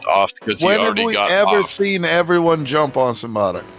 Resurrection F. Everyone jumped the Z Warriors, all the Frieza army. Yeah, the Frieza. When have we seen the Z Warriors jump an enemy? Super Perfect Cell. That was the joke on a bridge, right? Why are you guys so hellbent on having one-on-one death battles? Right. Which is the case. So stupid, dude. And but it's not like bad guys have an honor code, really. I don't know. So I could see Jiro jumping on. Like all it would take, I think, would be 19 and Jiro both to take out Vegeta, and they could do that before any of the Z Warriors have an opportunity to react, right? To some degree.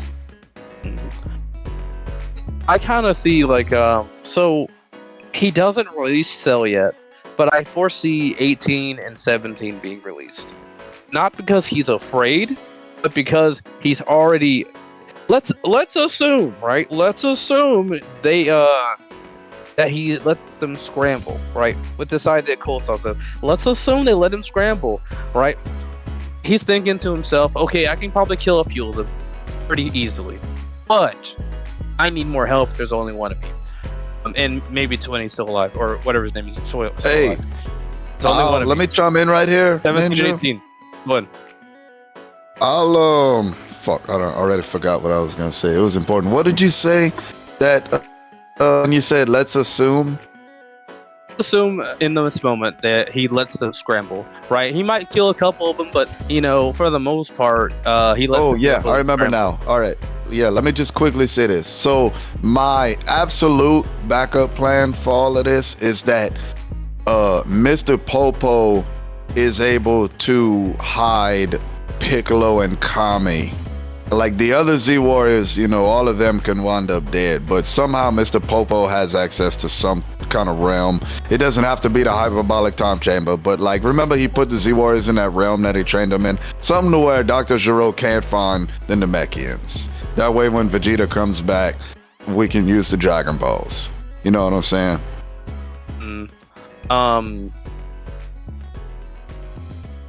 I can see that idea to a degree, but I still feel like Piccolo's gonna get caught. I think Piccolo at this point would be the greatest threat there. And so Piccolo's probably the first one out.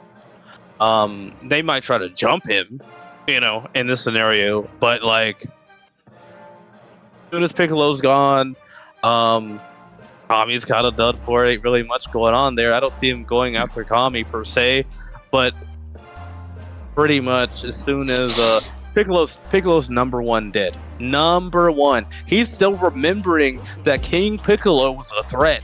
That part has not changed. Okay, so like immediately Piccolo's gone. Is that to say that you know? Wait, Krillin and Gohan you just gave me an awesome idea. this idea. If Giro, like you said, he's gonna remember Demon King Piccolo. He has to go after Piccolo, right? So he's gonna be looking for him. Well, the Z Fighters are immediately gonna recognize that. And everybody's gonna have to rally around Piccolo. Piccolo's gonna have to be the main character of his own arc right here.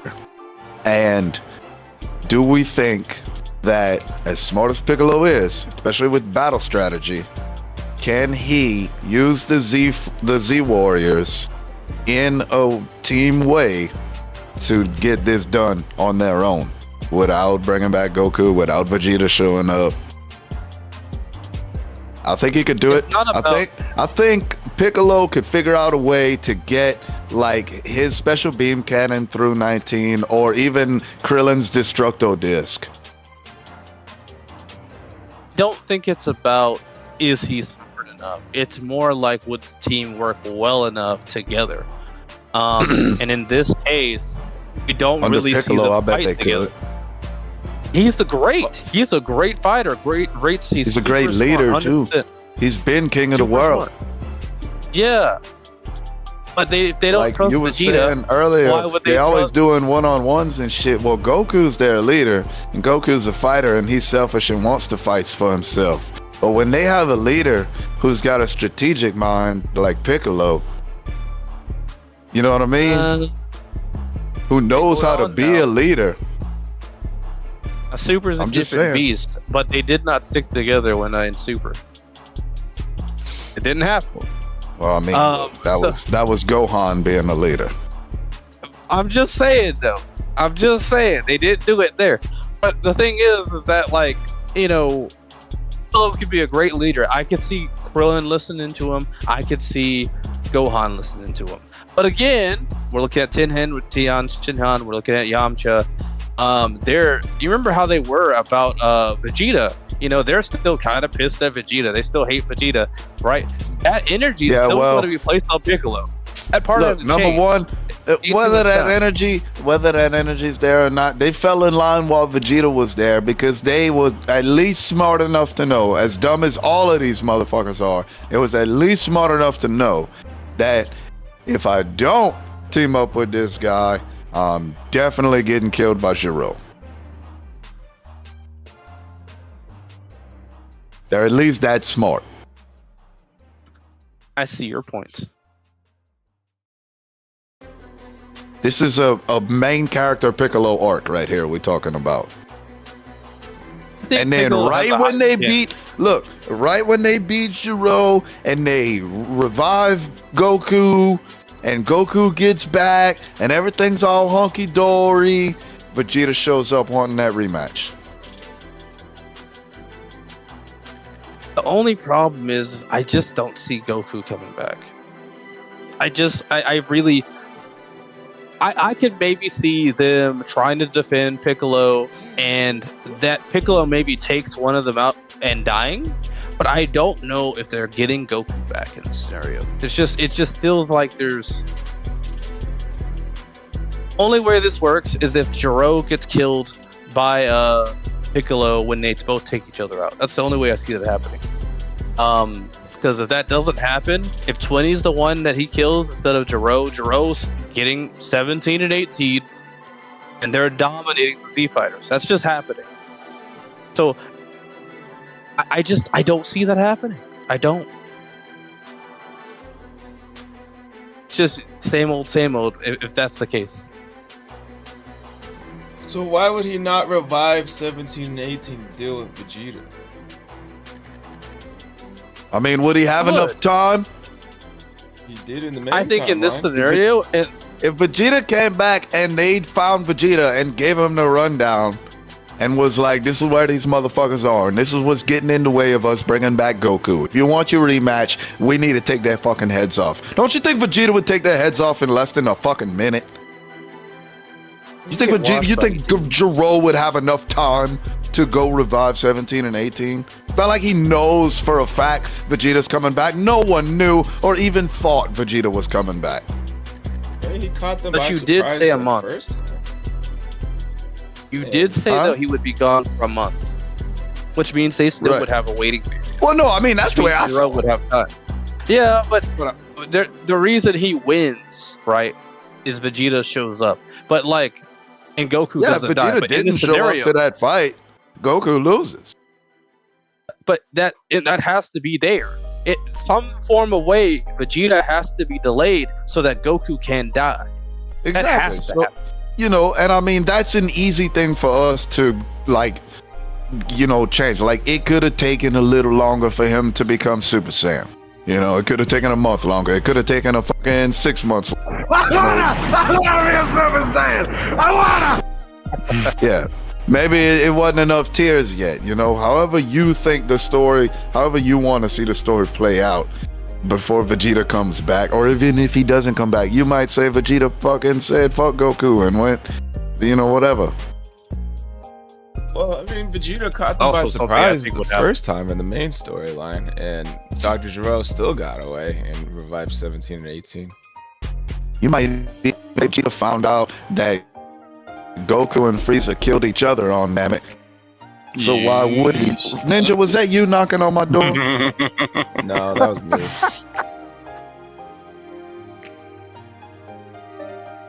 I don't know what you're talking about. It sucks that I actually have a door right there where my headphone puts it. Did Hunter actually go check his door? I think he did. He did. I got it. Yeah, he's AFK, it sounds like. I ain't AFK. Oh, there you are. I'm cash apping the plug.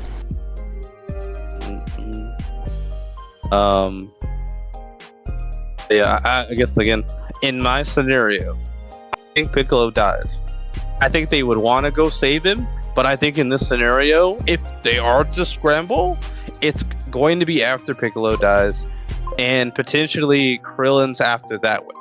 I think that some could potentially get away, but again, a lot of ifs in that scenario, and I don't think he's going to try to capture them alone with the Android 19. I feel like in this scenario, he's going to be like, you know what? Let me go wake those two up. At this point, he's like, let me go wake those two up, and that's when. Why would he do that? There's more reason to do it at that point. He's going to. Dude, no, it's less he's after reason. For killing one, he Goku. knows they have an obedience problem, for one. And for two, he already beat Goku. And Goku's stronger than all of them. Why would he think But he he needs doesn't more want power? them getting revived. He doesn't want to worry about them getting revived. That's the most important, because he knows about the Dragon Balls and he knows Krillin has been revived before. So if that's the logic fine. we're going by, Well, then, he's going to have to kill I'll him. meet you. I'll meet you at 16. I don't see 17 and 18 coming into it. He himself said that was a last desperate Hail Mary thing. Okay. Was he so worried about 16 being awakened though by 17 and 18? Like, would he not want that to happen? Because that was his stepson. No, that's his real son. Yeah, that was his son. His fake real son. Oh yeah, Right. it was modeled after his son, so he didn't want to experience his son to Right. die a second time. Yeah. Well, too bad it happened anyways. And that's But he how- made that android. He made that android to experience life with his son some kind of way. So once he gets world domination, he's gonna wake up 16, right? Once he beats Goku, he's gonna wake up 16. I'll take 16. Okay.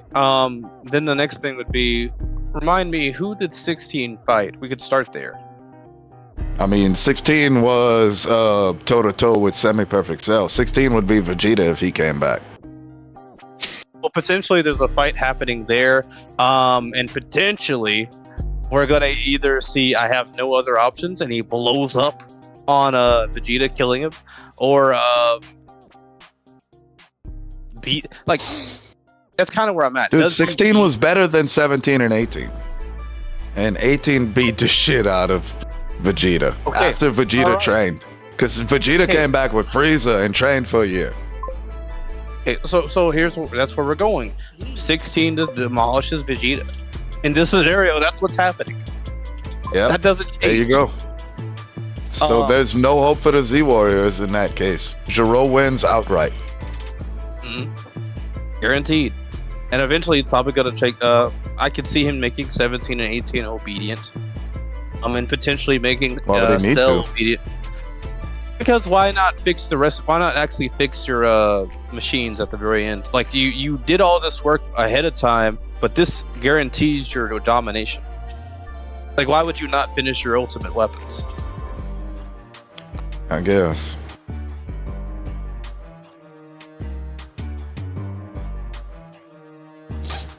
So does Boo beat the Red Ribbon Army? I don't think Boo gets a chance. Yeah, I think Them Boo dudes would. come back at the tournament. I don't think Cell is stronger than Majin Buu.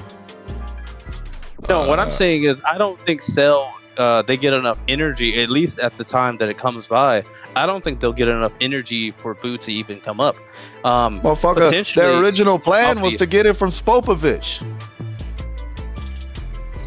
You don't think in this scenario he's not going to be paying attention to like what's going on with like weird magical characters?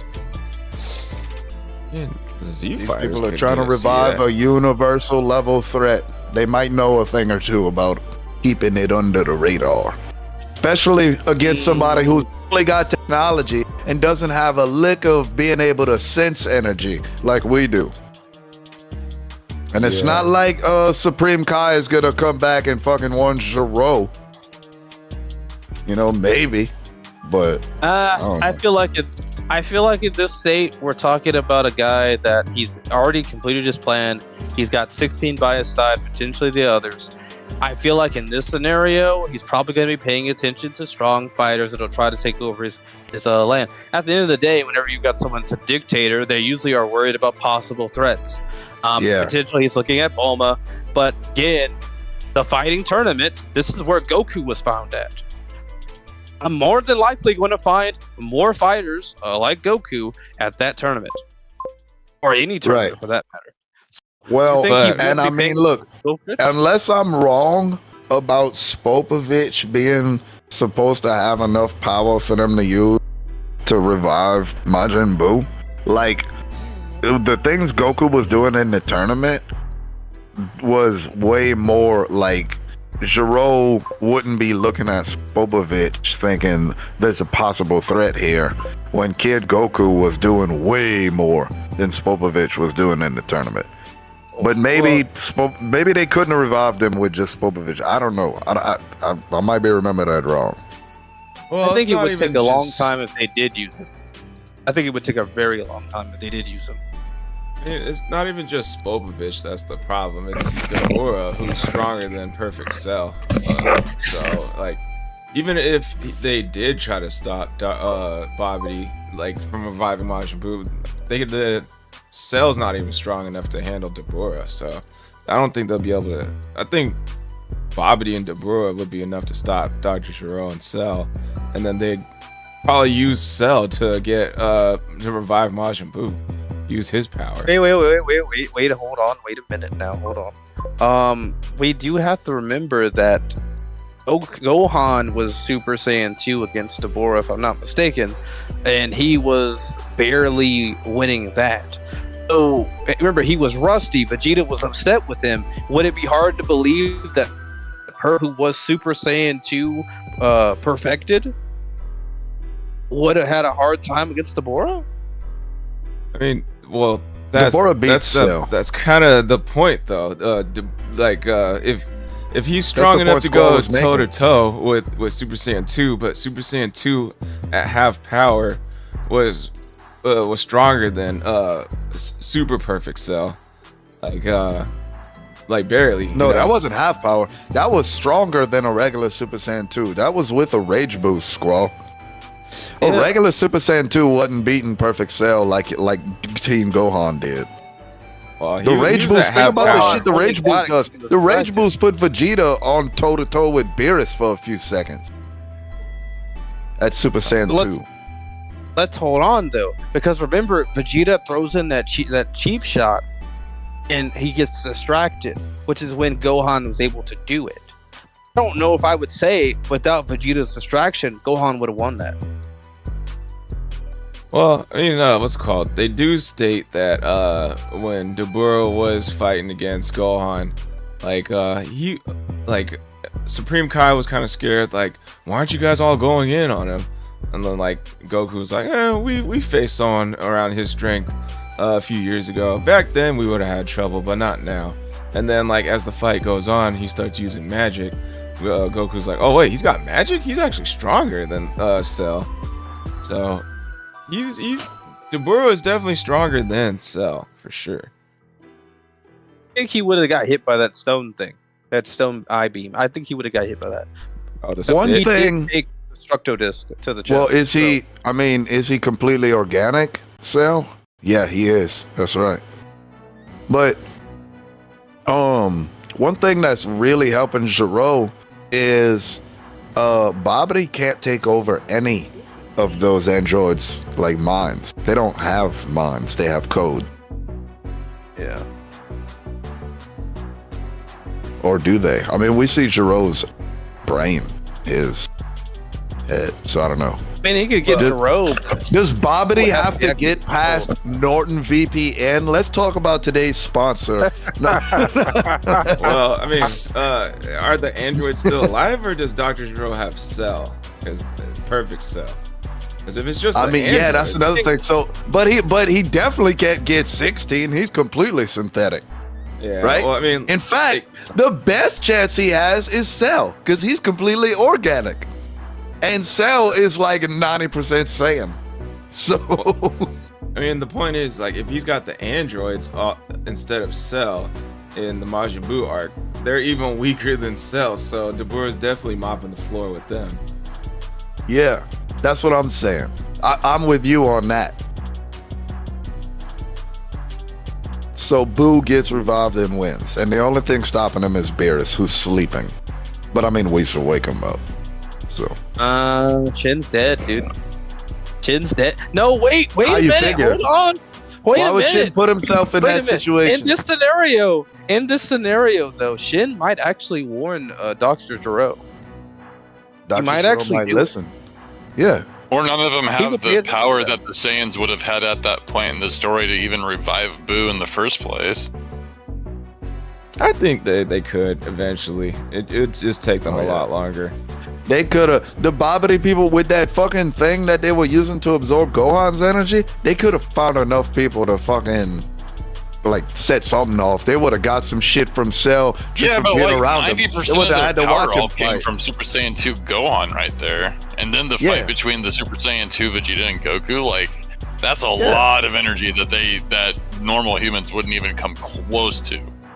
You don't think if Dabura came back to fight Cell that they couldn't have that Dabura couldn't have just let Cell fight while that dude was absorbing Cell's energy until they got enough? I do. Look, again, we said this before. The villains don't care about the rules. So you think Cell and Jero's not gonna jump in that? You think Cell's not gonna fight Dabura while Jero's taking out Babidi? You don't think Dabura can handle that on his own? You don't think Dabura's got Cell and Gero together? They say Dabura was close to what Perfect Cell was. Or Final Stage Perfect Cell. Yeah, Final Stage Perfect Cell that died came back with a Zenkai boost.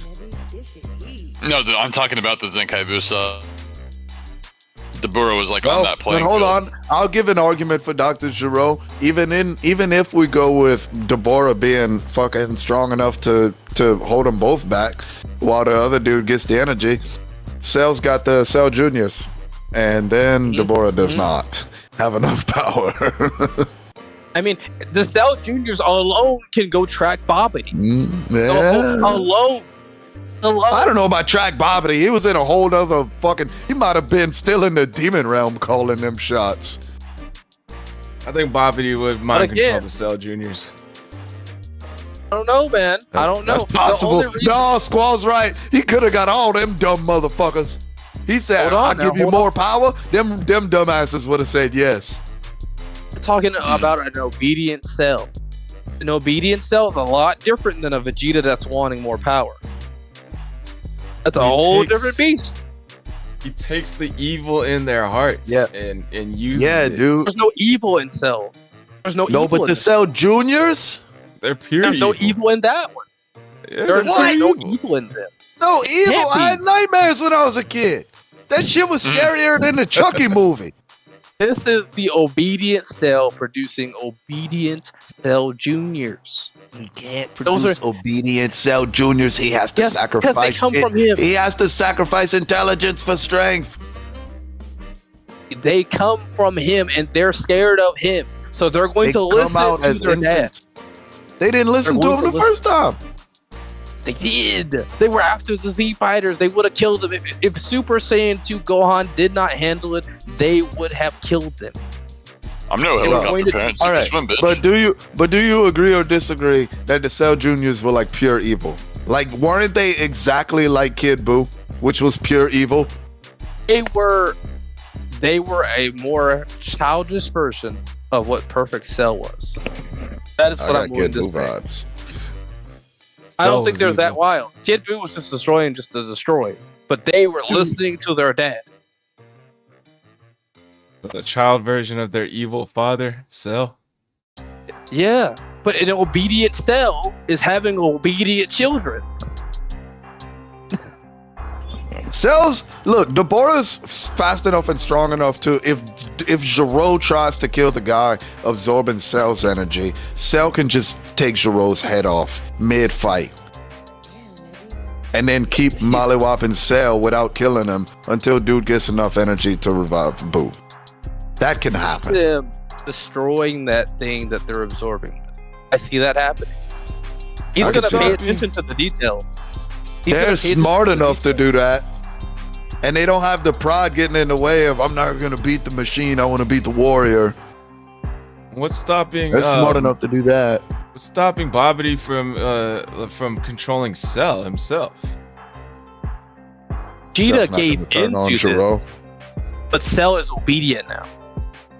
We're talking about a completely obedient Cell. We're not talking about Cell with an ego. He has no ego at Yeah. this point. Yeah, the Cell that not- we knew grew up in the chamber without Gero being alive when he was still an embryo. This Cell grew up as an embryo with Gero monitoring. He's definitely That's- going to make sure he's obedient. But obedience is not what stops him from not getting controlled by Bobbity. It's how much evil he has in him that makes him easier to be Why would he have controlled. evil? But why Because would he he's- have evil? Because Yeah, he's that's evil. what? No, he's not. Obedient. He's just a soldier, Squall. He's just a obedient soldier to someone with evil intentions, which was killing Dr. Goku and Gero. the Z Warriors. Other than Dr. that, Gero would be the only target he could get, but the thing is, Exactly. in this scenario, he's fighting against Dr. Gero. He's not gonna let Dr. Gero's not gonna let him take him over. That's not happening. So he sees. So Dr. Gero sees this. Dr. little Gero doesn't even obedient believe thing. himself to be evil. That's it. So he sees this thing. This is like the Vegeta will Superman proudly punch. tell everybody he's evil. Mhm, mhm, mhm. That doesn't matter No, if see, like, you Dr. don't believe it. Is if you got darkness in your heart, you got darkness in your heart. In this case, Vegeta had to give himself over, and he was still in control in that state, which means he could still break out of it no problem, right? Yeah. But Dr. Gero would be paying attention to something like this. He'd be wondering what's trying to take over his mind, and he's got Cell to handle the other part. Look, you That can thing's gone. you can take the words of another genius, okay, Neil deGrasse Tyson. The reason he's never tried any drugs, not even alcohol, he's a genius. He doesn't want to mess up his brain. He's not a Geniuses, genius. He can't look. tell the difference between a man and a woman. Look, let me I'm use sorry. him. He chooses Let not me to. use him for this point, please. He's got the accolades at least. You asshole. From who? Look, I'm on your side too. I don't like Neil deGrasse too much, but anyway, these kind of people, these geniuses, they're gonna protect the fuck out of their brain. Okay, if somebody is like, hey, Dr. Gero, I can make you stronger if you give me your brain, Dr. Gero is not gonna consider. That's never, ever going to be an option. He's going to be like, dude, if you don't get the fuck out of my head, we throwing hands right now. And like him not being able to control, not being able to control Vegeta. Vegeta was still like kind of like he was more leaning on the good side. He was becoming a good person. I think that's why it was harder to control him.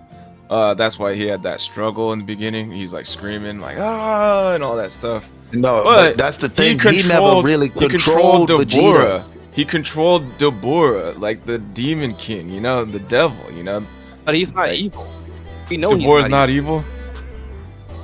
We know he's not Yeah, evil. look at when the Majin Mark went away. Remember, he had hearts and shit around him. He was all princessy. That proves my point even more. Then he can control people who are not evil.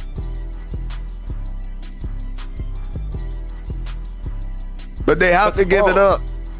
They have to give in. They have to. Yeah. That is the key factor. I don't know about And that they one. I think Vegeta's a Dude, special case. think about it. Vegeta was never under his control. Yeah, That Vegeta was was a not a special thing. case. I think that's an anomaly.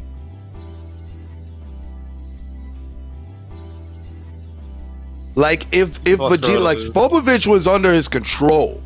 Spopovich didn't have no fucking choice but to get on but to wear that mark. That was it for him. Majin power was too much for Spopovich's little human ass to handle. Vegeta, on the other hand, Babidi had to ask him. Babidi had to sell him that deal. For Spopovich, for other people, Babidi just takes him over. I mean, I guess I'd go over self-control.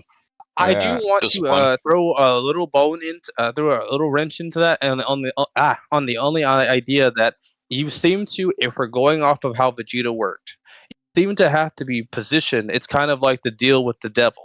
You have to be position the idea, and you have to take it. That seems to be the only concrete thing we actually know. So seeing and it's all centered around. They keep using the word demon and everything with all these guys, so it makes perfect sense. I could totally see Spopovich wanting more power. He wanted to come back and be Hercule. He was chasing Hercule his whole life. You need to want more power, so you make the deal with the devil, and that's how he takes him over. But why would Dr. Gero in this scenario care about more power if he can just make it himself? Yep. He's already done it before, so why would he not do it now? And why would he give it to the guy that's trying to take everything away from Gero himself? It'd be instant gratification more than anything. Oh no, I'm not trying to go off of Vegeta alone. Because Vegeta is like a special case. He wasn't controlled, but everyone else is completely controlled. Even Deborah, right? Like, you can maybe argue after a certain amount of time that happened, but we can also argue that Vegeta was fighting it. We know Vegeta more. He's a main character. We're not talking about we're talking about non-main characters versus a main character. So obviously Vegeta's gonna be able to fight it to some degree. But again, right? You have to make that deal. There seems to be this idea of making a deal with the devil in order to gain more power. So this has to be the scenario. And if they don't accept it, they'll never be taken over. I'm not sold on this idea of making a deal with the devil. It's more of he's controlling the darkness in your heart. Like if you have more darkness, the more darkness you have in your heart, the easier you are to control. It awakens it.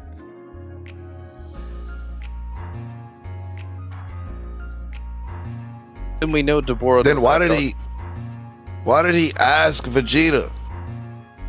I don't remember really asking Vegeta. Yeah, he just Vegeta said he offered. You can go look it up on YouTube if you want, bro. He sold that idea. He had to sell that idea to Vegeta, bro. I mean, the dudes of Wall Street couldn't have sold better than that. No, that's why. No, not really. Anybody could have made that deal with Vegeta. Vegeta was ready to make that fucking deal. Yeah. Yep.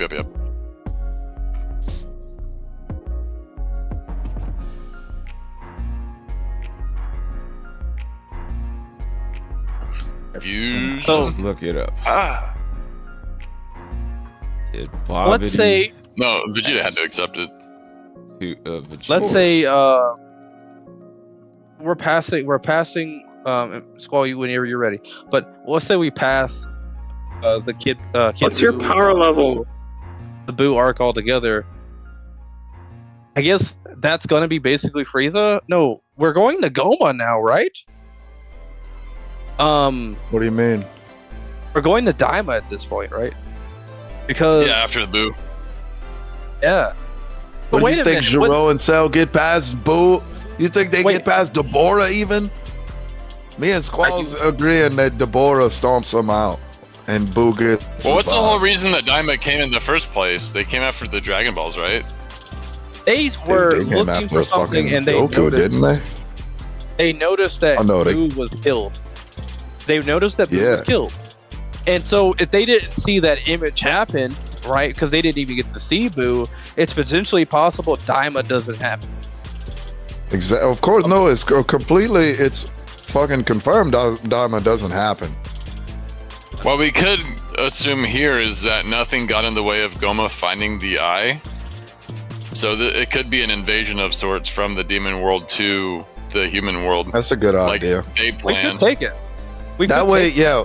If we go with that, we don't have to worry about whether or not Deborah beat Gero and Cell anyway. it. But if Deborah beats Cell and Gero, Boo doesn't even get resurrected. And without Boo getting resurrected, why on earth would? Oh wait, no, he does get resurrected. So I mean, either way, what I'm saying is there would be no point contingent on whether Boo gets resurrected or not. The plan was always like invade the other realm. that so doesn't I'm make any saying they're sense, playing- Squall. What? My bad, Brock. What? The thing he put in the chat, it says no. Babidi did not ask Vegeta to take control of him. Rather, Vegeta willingly allowed Babidi's. Babidi's the one that went into Vegeta's head. The conversation didn't go. The conversation didn't go like this. Babidi enters Vegeta's head. Hey Vegeta, what's up? I'm Babidi. And then Vegeta says, "Oh, you're Babidi, dude. Can I get some power from you, please?" That's not what happened. Like, this not. I mean, kinda. He said Let's he Google if allowed there it. was a point where Vegeta referenced taking up an offer, taking up Babidi's offer for power. I'm not sure that question. got was it if asked it wasn't accurately. offered. No, dude. It's just Vegeta out of nowhere, willingly allowed Vegeta starts Babidi's magic to screaming. Take hold. Just out of nowhere, Vegeta Take- starts screaming and grabbing his head. No, it wasn't out of nowhere. He got the power, and then he was like, "Kill Goku." He's like, "I ain't killing Goku. I mean, not Goku." He was like, "Kill Supreme Kai." He's like, "No, I'm killing Goku." What does that have And to do then with him that's when asking Vegeta to take control of him? Cause you were like, Vegeta just started screaming like out of nowhere and shit. Here, Somebody has to ask him in the way of he said, "I'm gonna give you power to become mine," and so Babidi is in this way asking him, "Hey, do you want more power?"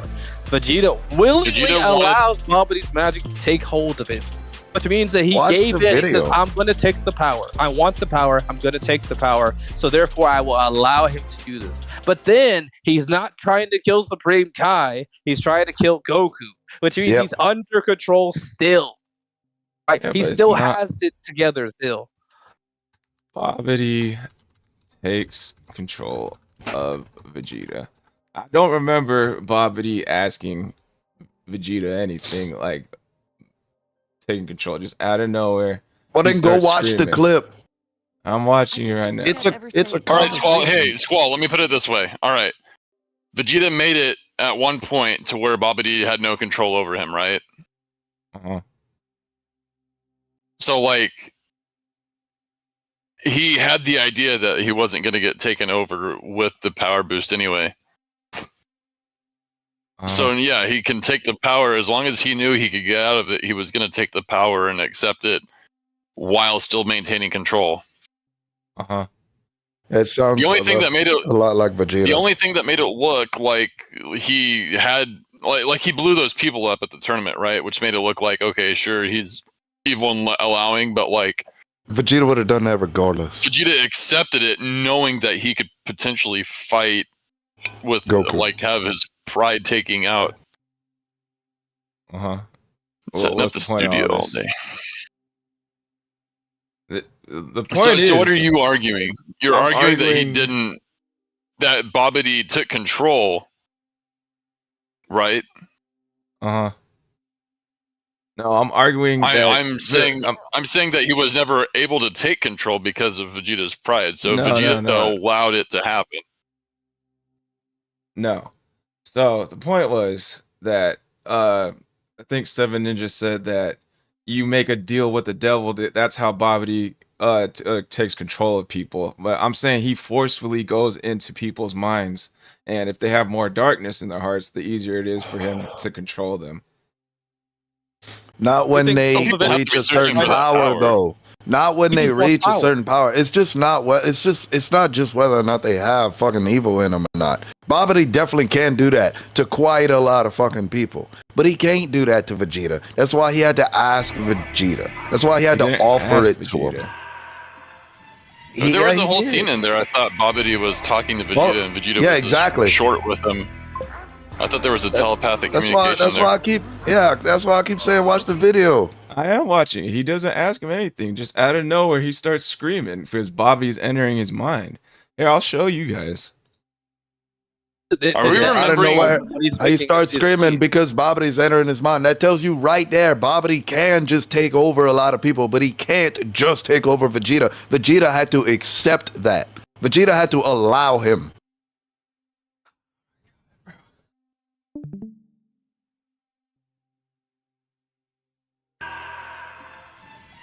All right, sorry guys, I have to turn this off for copyright purposes. Oh, I thought you was gonna say. So is it starting right there? Yeah, this is where it starts. He just starts screaming out of nowhere because Bobbity's entering his mind. Is this where this video starts though? Because there might have been something before this. Nope. See, he's just chilling, then enters his mind.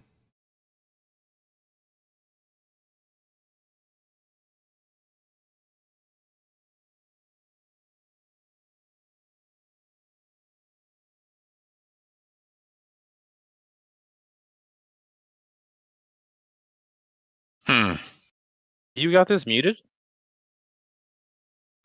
Here, maybe I do. Maybe you guys. Yeah.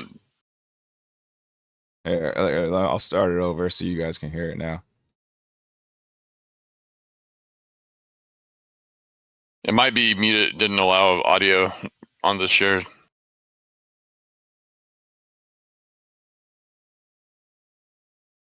I got a better idea since you close caption on.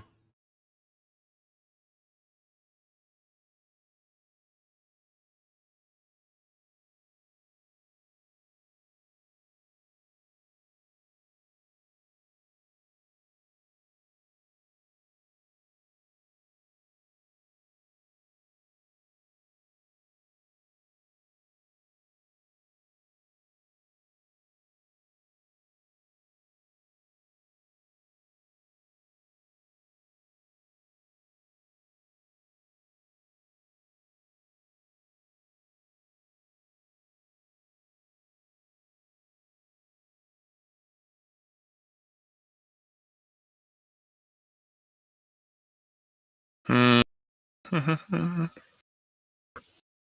nowhere in here is a conversation between Vegeta and Bobbity.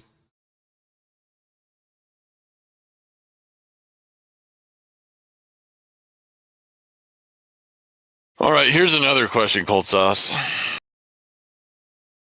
Did you watch Team 4 Star's Boo Bits? Because I might be conflating what happened in the actual story with what Team 4 Star did with their shortened videos during the Boo Saga.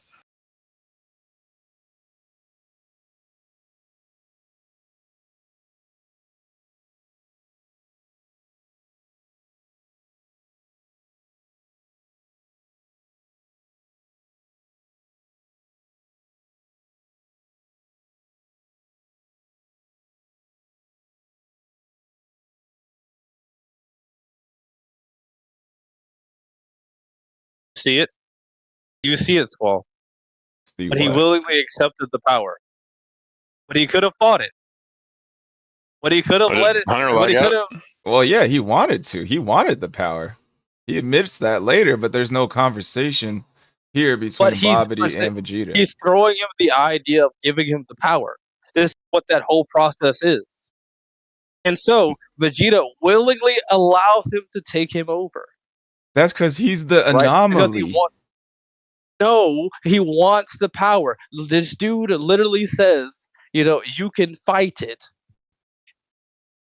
Yes, you're right. He's the anomaly, but who wants to get taken control of for power besides Vegeta?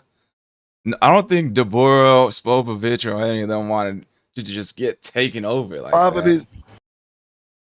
We don't know why they got taken over besides they wanted power. Vegeta was stronger than Deborah anyway. Yeah. We know that Spopovich wanted to beat Hercule. We don't know necessarily what Deborah wanted, but considering what his job is, potentially he needed more power in order to protect the demon realm. Yep. Wanting more power to beat Goku would mean that he would turn into a Majin to be able to beat Goku. It's not that hard to see. Who's Gero? Vegeta in this video he just showed. Here. Oh, yeah. No, that's not right. This.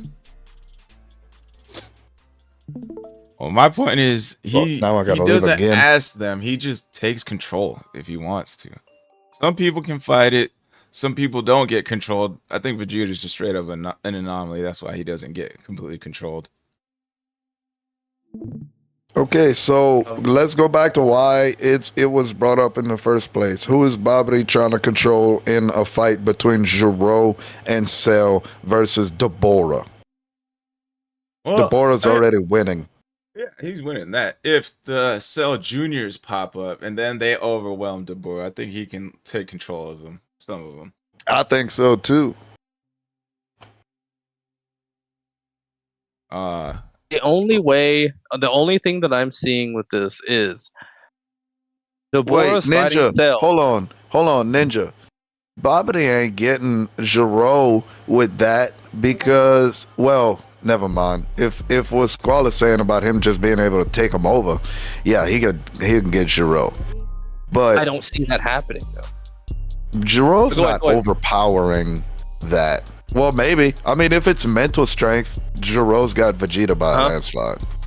If that's the case, Gero's got Vegeta by a landslide. But if it's a power level thing, if you have to put a barrier of enough ki mentally for Babidi to not have the control of your mind, then I don't think Gero's got that, for one. And for two, if it's something he has to willingly give up, Gero's not stupid enough to give up part of himself to the guy he's fighting for power to defeat the guy he's fighting. I don't think it's necessarily a strength barrier, and the only reason I say that is that it seems to me whenever the Z fighters are trying to break out of some kind of hacks in some form of way, they always power up. The reason Goku could beat Hit is that very same idea of, I got to be a lot stronger in order to potentially push out the time skip. So it's very possible that Vegeta does that as a way to exert his mental strength against the mind control. But Dr. Gero would be strong enough, and he's got a different kind of mind as well. Happen? I don't know. No, keep going. I think Brock's having technical issues. But Dr. Gero would be mentally strong enough, right, to be able not only to send out orders to stop the mind control, assuming Babidi is there, potentially send some Cell Juniors or a Cell to deal with Babidi. But we do know that he not only is his brain just different, he's also got a lot more mental strength. He's not going to want to be taken over for power. He can just create it himself. In the grand scheme of things, everything that Babidi could potentially offer him, he's not going to take, because he knows that he could do all of it himself. I can truly see him being worried about someone like Deborah, being worried about someone like Babidi. He's going to go out of his way to make sure that he can take them out. Because why wouldn't he? He's gonna see that little thing they're trying to siphon energy off of and try to take that out. Wouldn't he? Right? That because like why would I let you have a chance against me? The villains Exactly. don't care about the rules. Yeah. I mean, the only reason their plan worked was because the Saiyans were the ones fighting them. Because the Saiyans wanted their plan to work. That's why their plan worked. Because their enemy wanted their plan to work. If it would have been a different group of heroes, it could have been the fucking GDA, and Babidi would have lost.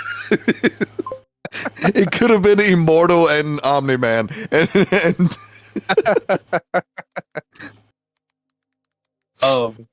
I think I think we would see something closer to maybe the Pride Troopers and the idea of how serious they are about their job, and seeing how Jiren and Topo thinks. I think that would be the closest thing we'll get to what Jiro would be like.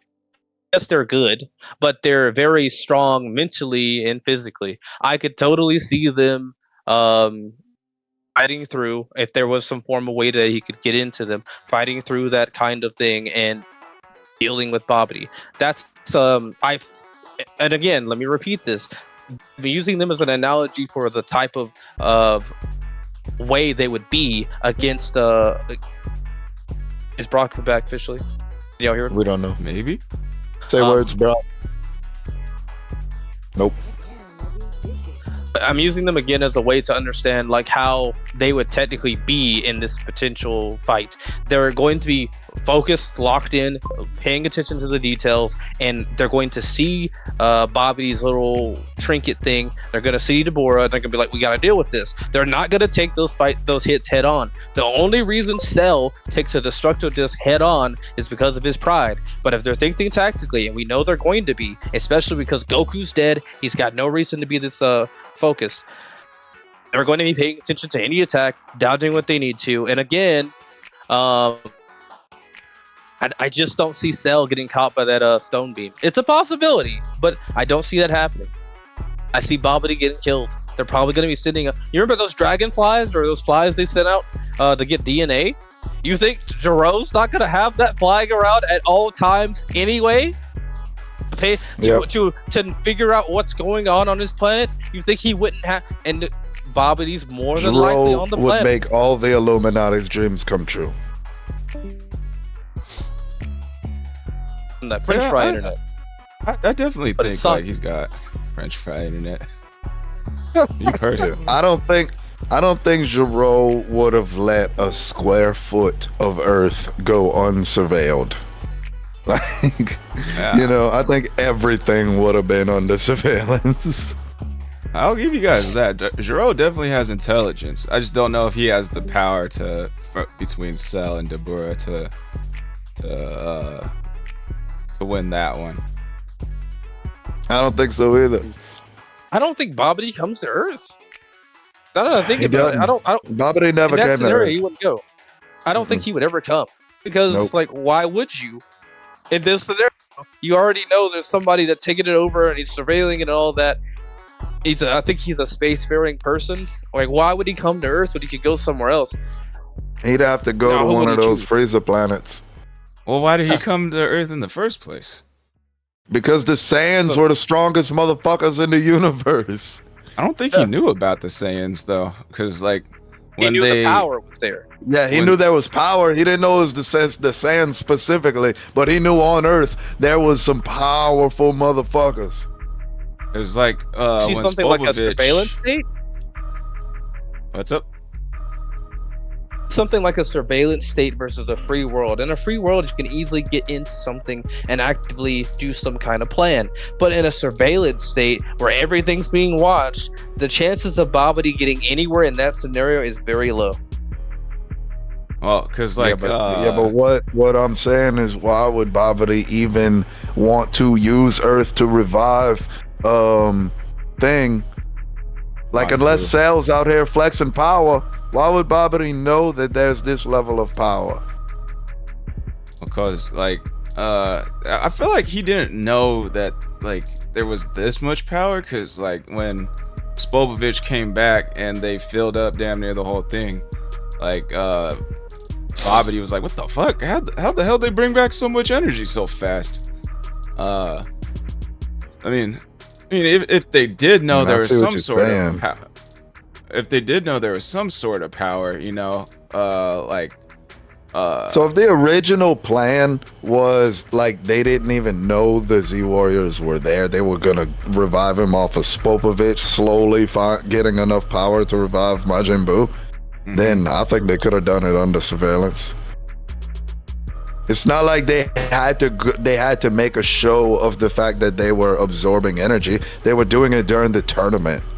Earth has a world tournament with the best fighters every year. Of course, they're just going to silently absorb for years. I get that. Don't get me twisted. I understand where you're coming from, Cold Sauce. But again, you got to remember he had those flies going around. He would probably... Yeah, again, I get that Giro can like see them using the thing, but Bobbity is communicating telepathically. So all the surveillance in the world is just going to be like, why the fuck is he pointing this thing at this guy? That's good. You know? But if he notices, remember when Gohan gets hit by the energy. I mean, if he gets him and interrogates him, even if he gets him and interrogates him, Bobbity just fucking like takes away, leaves that dude's head. That dude probably is left with no memories, or even if he does have memories, he just grabs another guy and uses another device anyway. They just keep doing that until they get Bobbity. I mean, until they get Boo. Who's to say they stay on Earth? If he's been found exactly. out, Why would they stay on Earth? If they can do it that slowly with Spopovich level characters. If it fails on Earth, go somewhere else. So potentially, so here's what I'm seeing, right? They failed the first time because of like the surveillance and all that, and so they realize like, hey, it's going to be a tough time trying to do this. They go off to wherever they go, and this is probably around the time that Beerus gets revived or wakes up. I mean, this is probably around that time. Beerus wakes They're up. They're gone. Boo. Yeah, they're gone. Though. Why would they stay there? How are they going to get enough power? They got a lot during the Gohan situation, but they're not going to get enough power in that short amount of time, right? So potentially, unless they go to another planet. But who's they going to get it from? Well, if they can get it, I mean, look, there's a lot of planets in the DBZ world. I mean, we got planets where they got humans that can generate people as strong as Raccoon. Spopovich will never reach that level, you know? Like, there's places you can find spikes of power. You know what I mean? Within the, what was it, months that they fought Boo for, however long it took, I mean, they from other planets, they could have got enough to revive Boo. And then Boo, you know, causes a little bit of chaos for like a year or whatever until Beerus wakes up. Or I mean, honestly, if Boo gets revived, Whis is waking up Beerus. I don't think any of us are going to question that, right? Well, hold on. He didn't do it before, though. Now, maybe he was. But the Supreme Kais had something going on for that problem at the time. The Supreme Kais were looking for ways to solve that problem, so Lord Beerus didn't have to wake up. They found the sands. I could see Supreme Kai being like, we gotta go get Beerus, and Beerus goes and kills him. I can see that happening pretty fast. Actually, in this scenario, he may not tell Giro. On the one end, I want to say he might tell Giro, but at the same time, if he feels like the Z fighters aren't there, that they can handle the problem themselves, there's a high possibility. Well, no, that's wrong. I'm gonna tell you why. What? Because Supreme Kai had never met the Z fighters before. He wasn't friends with them or nothing. Yeah. He just knew this is a universal level threat that can be stopped right now, and it's happening on this planet, and these are the strongest guys on this planet. And Supreme Kai, you gotta remember, he's in charge of this whole goddamn universe. Okay, this is one planet. When things like this happen, he's going to that planet. He's going to the strongest guys there first, and then he's recruiting more if he needs to. He didn't need to, and I think with Giro, he's probably still not going to need to, and I think Giro's smart enough to comply. I can see, especially even if he's not fully complying with them, he's still going to be like, okay, this guy's telling me about some very big threat. I need to deal with this. So, Of course, yeah. I could certainly. And it's not like Shin can't explain it in a way. Like when he starts throwing numbers out there, Giroux's gonna be like, "Fuck yeah, we need to handle this shit." Like, when Supreme Ka says this is a being that can destroy the entire universe, but we can stop it before it becomes born, Giroux's gonna say, "What do we need to do?" And listen, bro. This is the worst part about it. Now that I'm thinking about it, like the whole Kid Buu thing hinges on the fact that Saiyans let this happen, right? In the same way that All of Future it. Trunks tries to save this. No, from no, dealing no, with no, the no, no, anti- no, Ninja, no, you're getting it wrong. They one up themselves in this arc. In the last arc, it's because the Saiyans let Cell get to where he got. In this arc, they wanted Babidi to revive Buu. They actively helped Babidi revive Buu. Bro. Like that just makes it worse because Jiro would have handled the problem. Future Trunks would have handled the problem. Like this is crazy. It's Even look, you don't even get to say it was just Vegeta because even Goku, like Supreme Ka was like, "No, we need to stop this," and Goku was like, "Boy, if you don't get out my way, I'm gonna kill you. I'm running this fade with Vegeta." And then as soon as Buu was awakened, they stopped their fight. It was like, "Hey, new bad guy just dropped. Wanna fight?"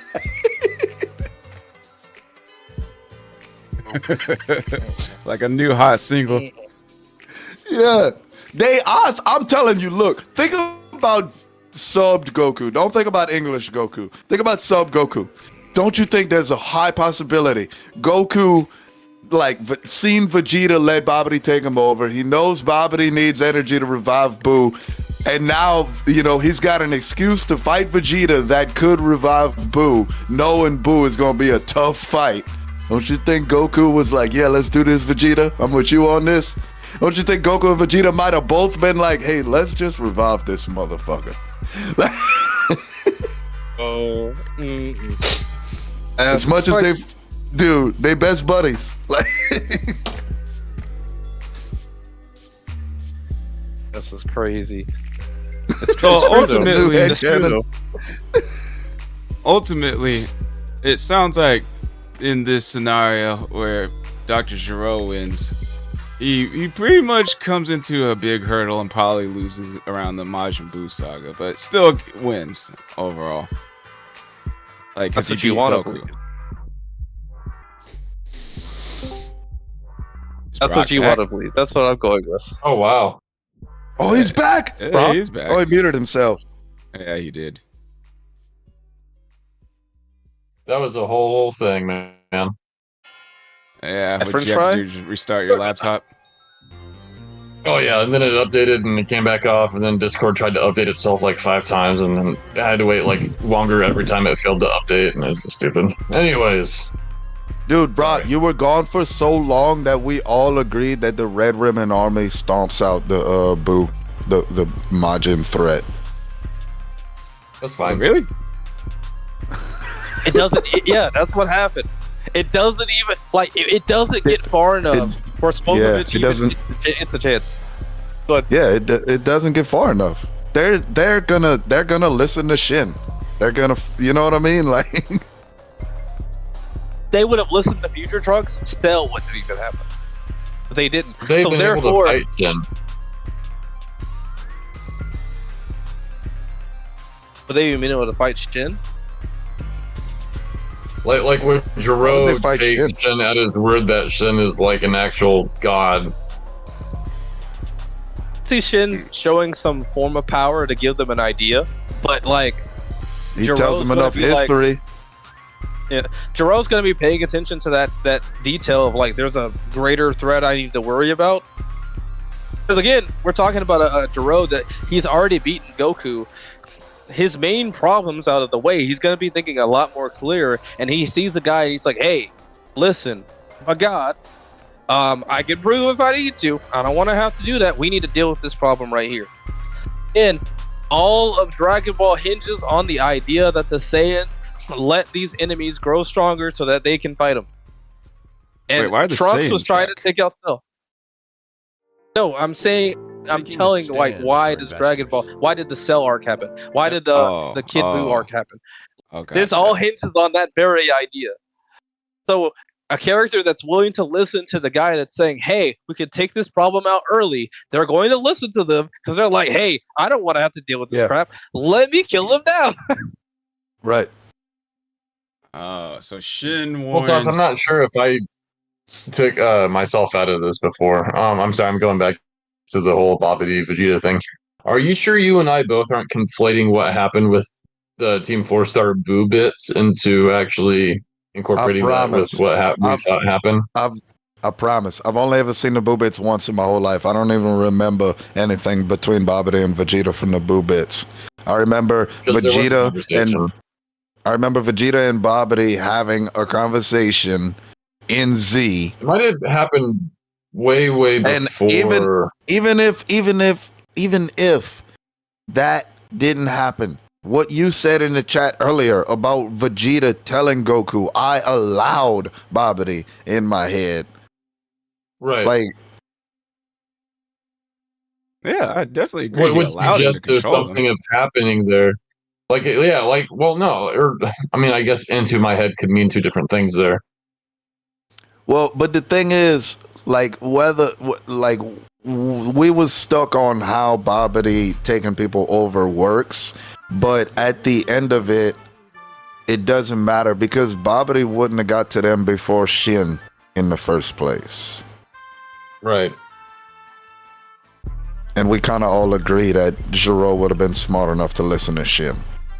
And they would have just handled everything before it got started. Do you think Shin would actually work with Dr. Gero and so? Why wouldn't he? Because I mean, if that would be the top force of the planet. Yeah. They're evil. The Red Ribbon Army, I mean, are they evil? Like, they're our antagonists. But, like, look at Dr. Gero's grandson that wanted to, to use the Red Ribbon Army. He wanted to take over the world for good. That dude was Gero might have just wanted his revenge. He broke out of prison in his first scene. He was just a very powerful person who had never been taught. No, he was just a very powerful person who had never been taught manners and ethics. Okay? Would you say Majin Buu was evil? Yeah, kinda. He's just born that way. But he wasn't. But he wasn't. He was born powerful. That's why he's a chaotic neutral. He's not evil. So a person who kills universes, planets full of people isn't considered evil to you? Are we talking Fat Buu or are we talking like actual Kid Buu? Zeno now. I think we're talking about Zeno now. Nah, Kid Buu. Kid Buu went and straight up destroyed everything. Kid Buu was evil. Majin Buu was chaotic neutral. Oh yeah, okay. Kid So you're Buu talking was about chaotic Fat Buu. evil. So you're talking about Fat Buu. Yeah. Okay. Yeah, I said he's definitely becoming a better person. The more people. But that's what I'm saying. Can you just keep? But like, whether or not Gero's evil or whatever. Okay, let's say Gero's evil. All right. Is Gero Shin comes and says, look, this Majin Buu level threat. He explains the whole thing. Gero now is faced with two choices. Is he going to help Shin stop Majin Buu, take over the entire universe and destroy it, the universe that he lives in? Or is he going to help Shin stop Majin Buu from becoming, so he can keep the power he has? If he's evil, he's not going to let that threat take his power. I think they're both evil. I don't think Shin would work with either one of them. Like, Shin doesn't have a choice but to work with him. I think he would send Beerus down to go destroy and him. Shin is like in charge of the universe. He's the supreme Kai. He doesn't give a shit if the person's evil or not. If they can get rid of Majin Buu, he's gonna use them. And they can. And they will. It's and more Gero like will willingly. it's him and Beerus need to make sure there's like hormonal balance in the universe. So if I did see like a what if scenario on YouTube where like one guy said that what if Cell won, and he actually does like go out and start destroying like other planets to like basically he becomes like a universal threat. Like so because of that, I think like Shin wouldn't work with Dr. Gero and Cell. Well, that's a free cell though. That cell full of sand DNA, he's gonna keep on looking for challenges. But an obedient cell is gonna follow Dr. Gero's orders. But even if all right, Gero's not destroying the planets. He's just not destroying planets. Like, but okay, yeah, there's that, right? But then also, all right, let's say Dr. Gero's evil and Shin doesn't show up to help him, and Babidi still chooses Earth for some reason. Gero and Cell would just lose to Deborah.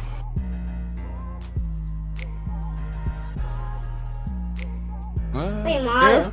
The reason we know that. Let's say The Dr. reason we know. Switch the PlayStation and the Mario again? Good.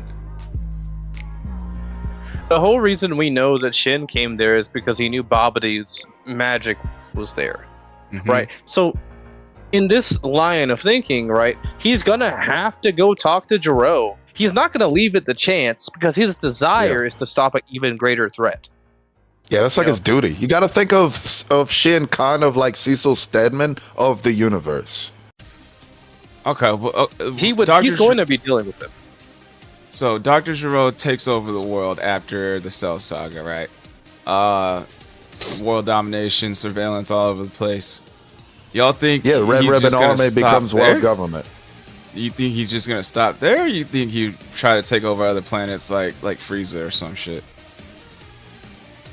I mean, the possibility that he desires to go out that way. We established early on that his goal was world domination. And then he achieves that, and would he just stop there, or would he keep going more?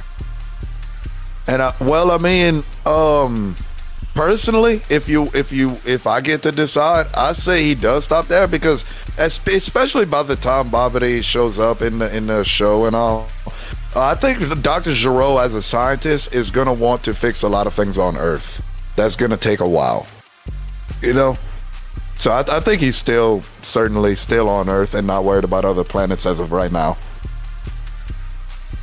Well, if he could eventually go that way. And also, don't you think if Gero is gonna hold on, Ninja? Also, I'd like to say, don't you think if Gero is gonna start going after other planets, he's gonna spend years researching these planets before he ever steps foot on them or sends anyone there?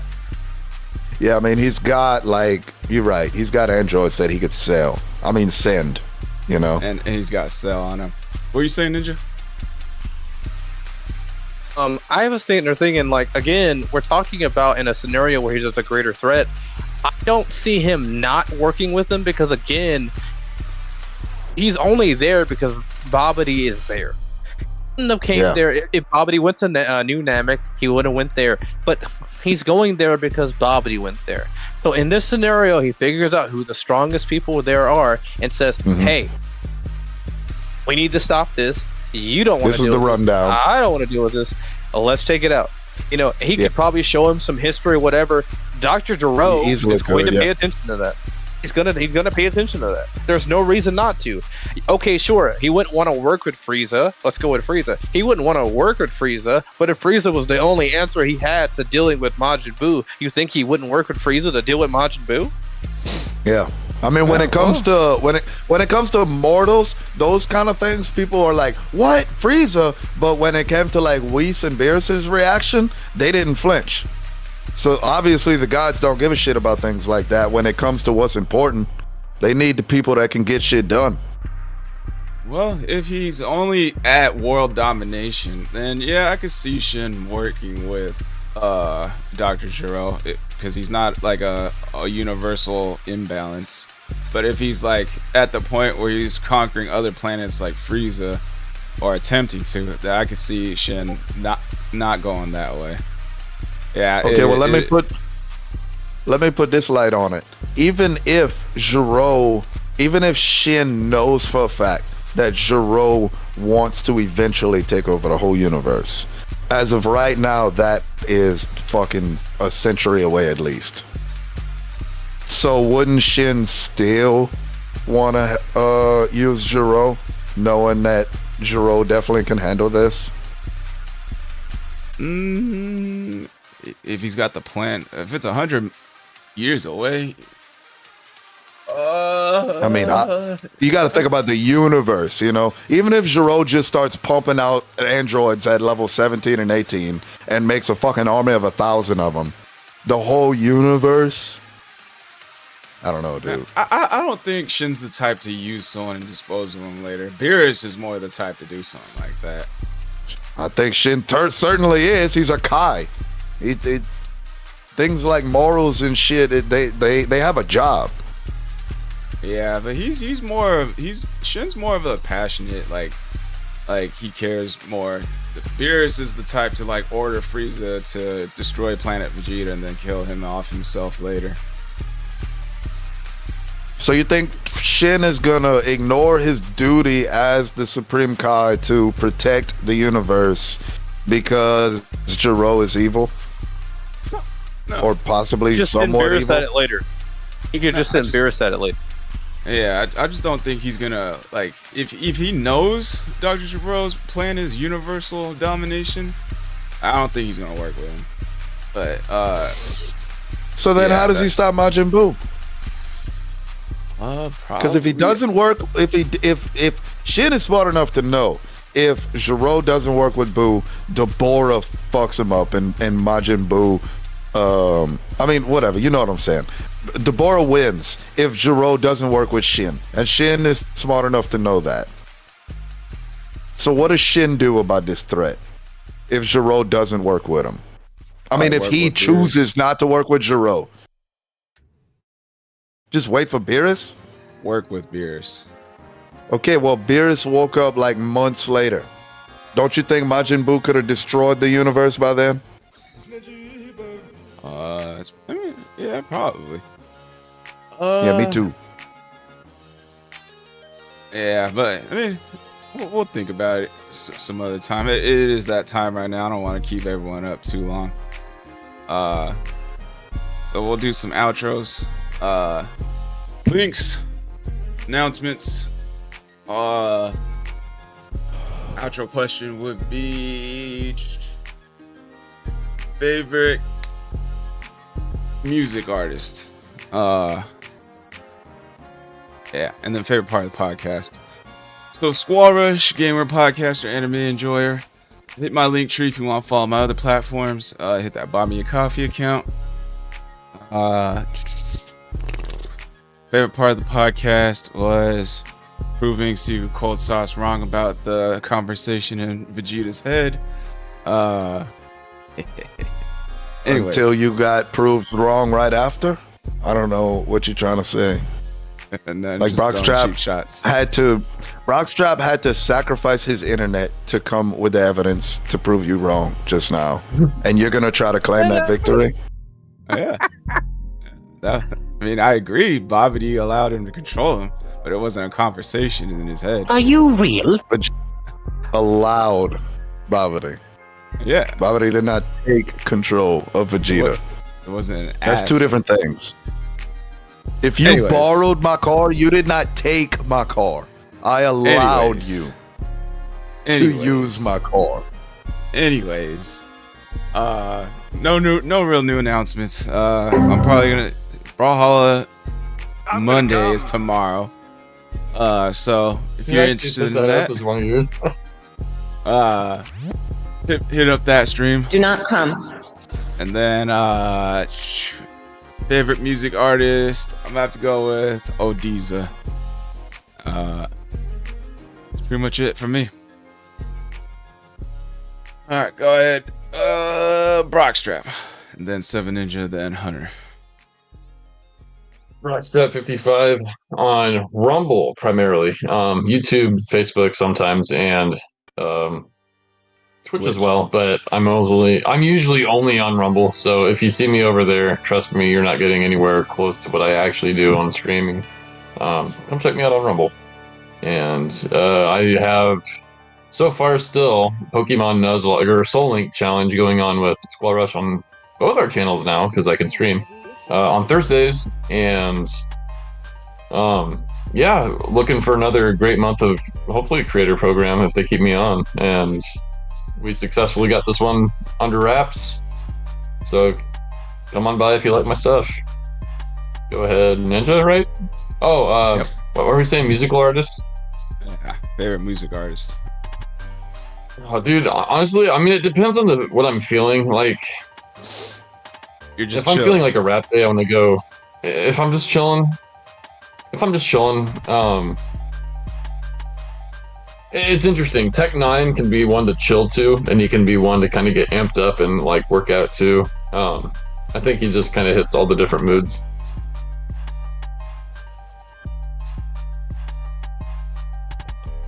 Strange music. Okay. That's because he said Tech Strange. 9. That's how he starts off most of his songs. Or ends The up. plan. All right. I am 7 Ninja 7, the star of this podcast. All right. The way shower, the leader of this current episode. I am 7 Ninja 7. You can Are find me you at real? MeWe and Rumble. It'll lead you right back to my Rumble channel. I am kind of streaming off and on at the moment whenever I can. So catch me when you can. Hit the follow button, all that good stuff. Check me out. Regardless, my favorite part of the podcast has to be proving Squall wrong about the Dr. Duro debate. I just had to do it. And favorite music artist has to be a guy called T. Lopez. He's been the guy doing music for Streets of Rage, Shinobi Age of Vengeance, and I really like his music. Yeah. Leave it to Ninja to name someone. Yo, Some more one. ninja shit. Yeah, someone. You're welcome, Of course, buddy. it's gonna be someone you don't know about because he's a ninja. You know. Have you ever heard of the Yoshida brothers? Ninja's like my favorite artist. You actually have to look him up because no one knows he exists. I'll tell you how to find him. He's in the shadows of the radio. I'll be sipping on. I gotta go. Radio Shadow Legends.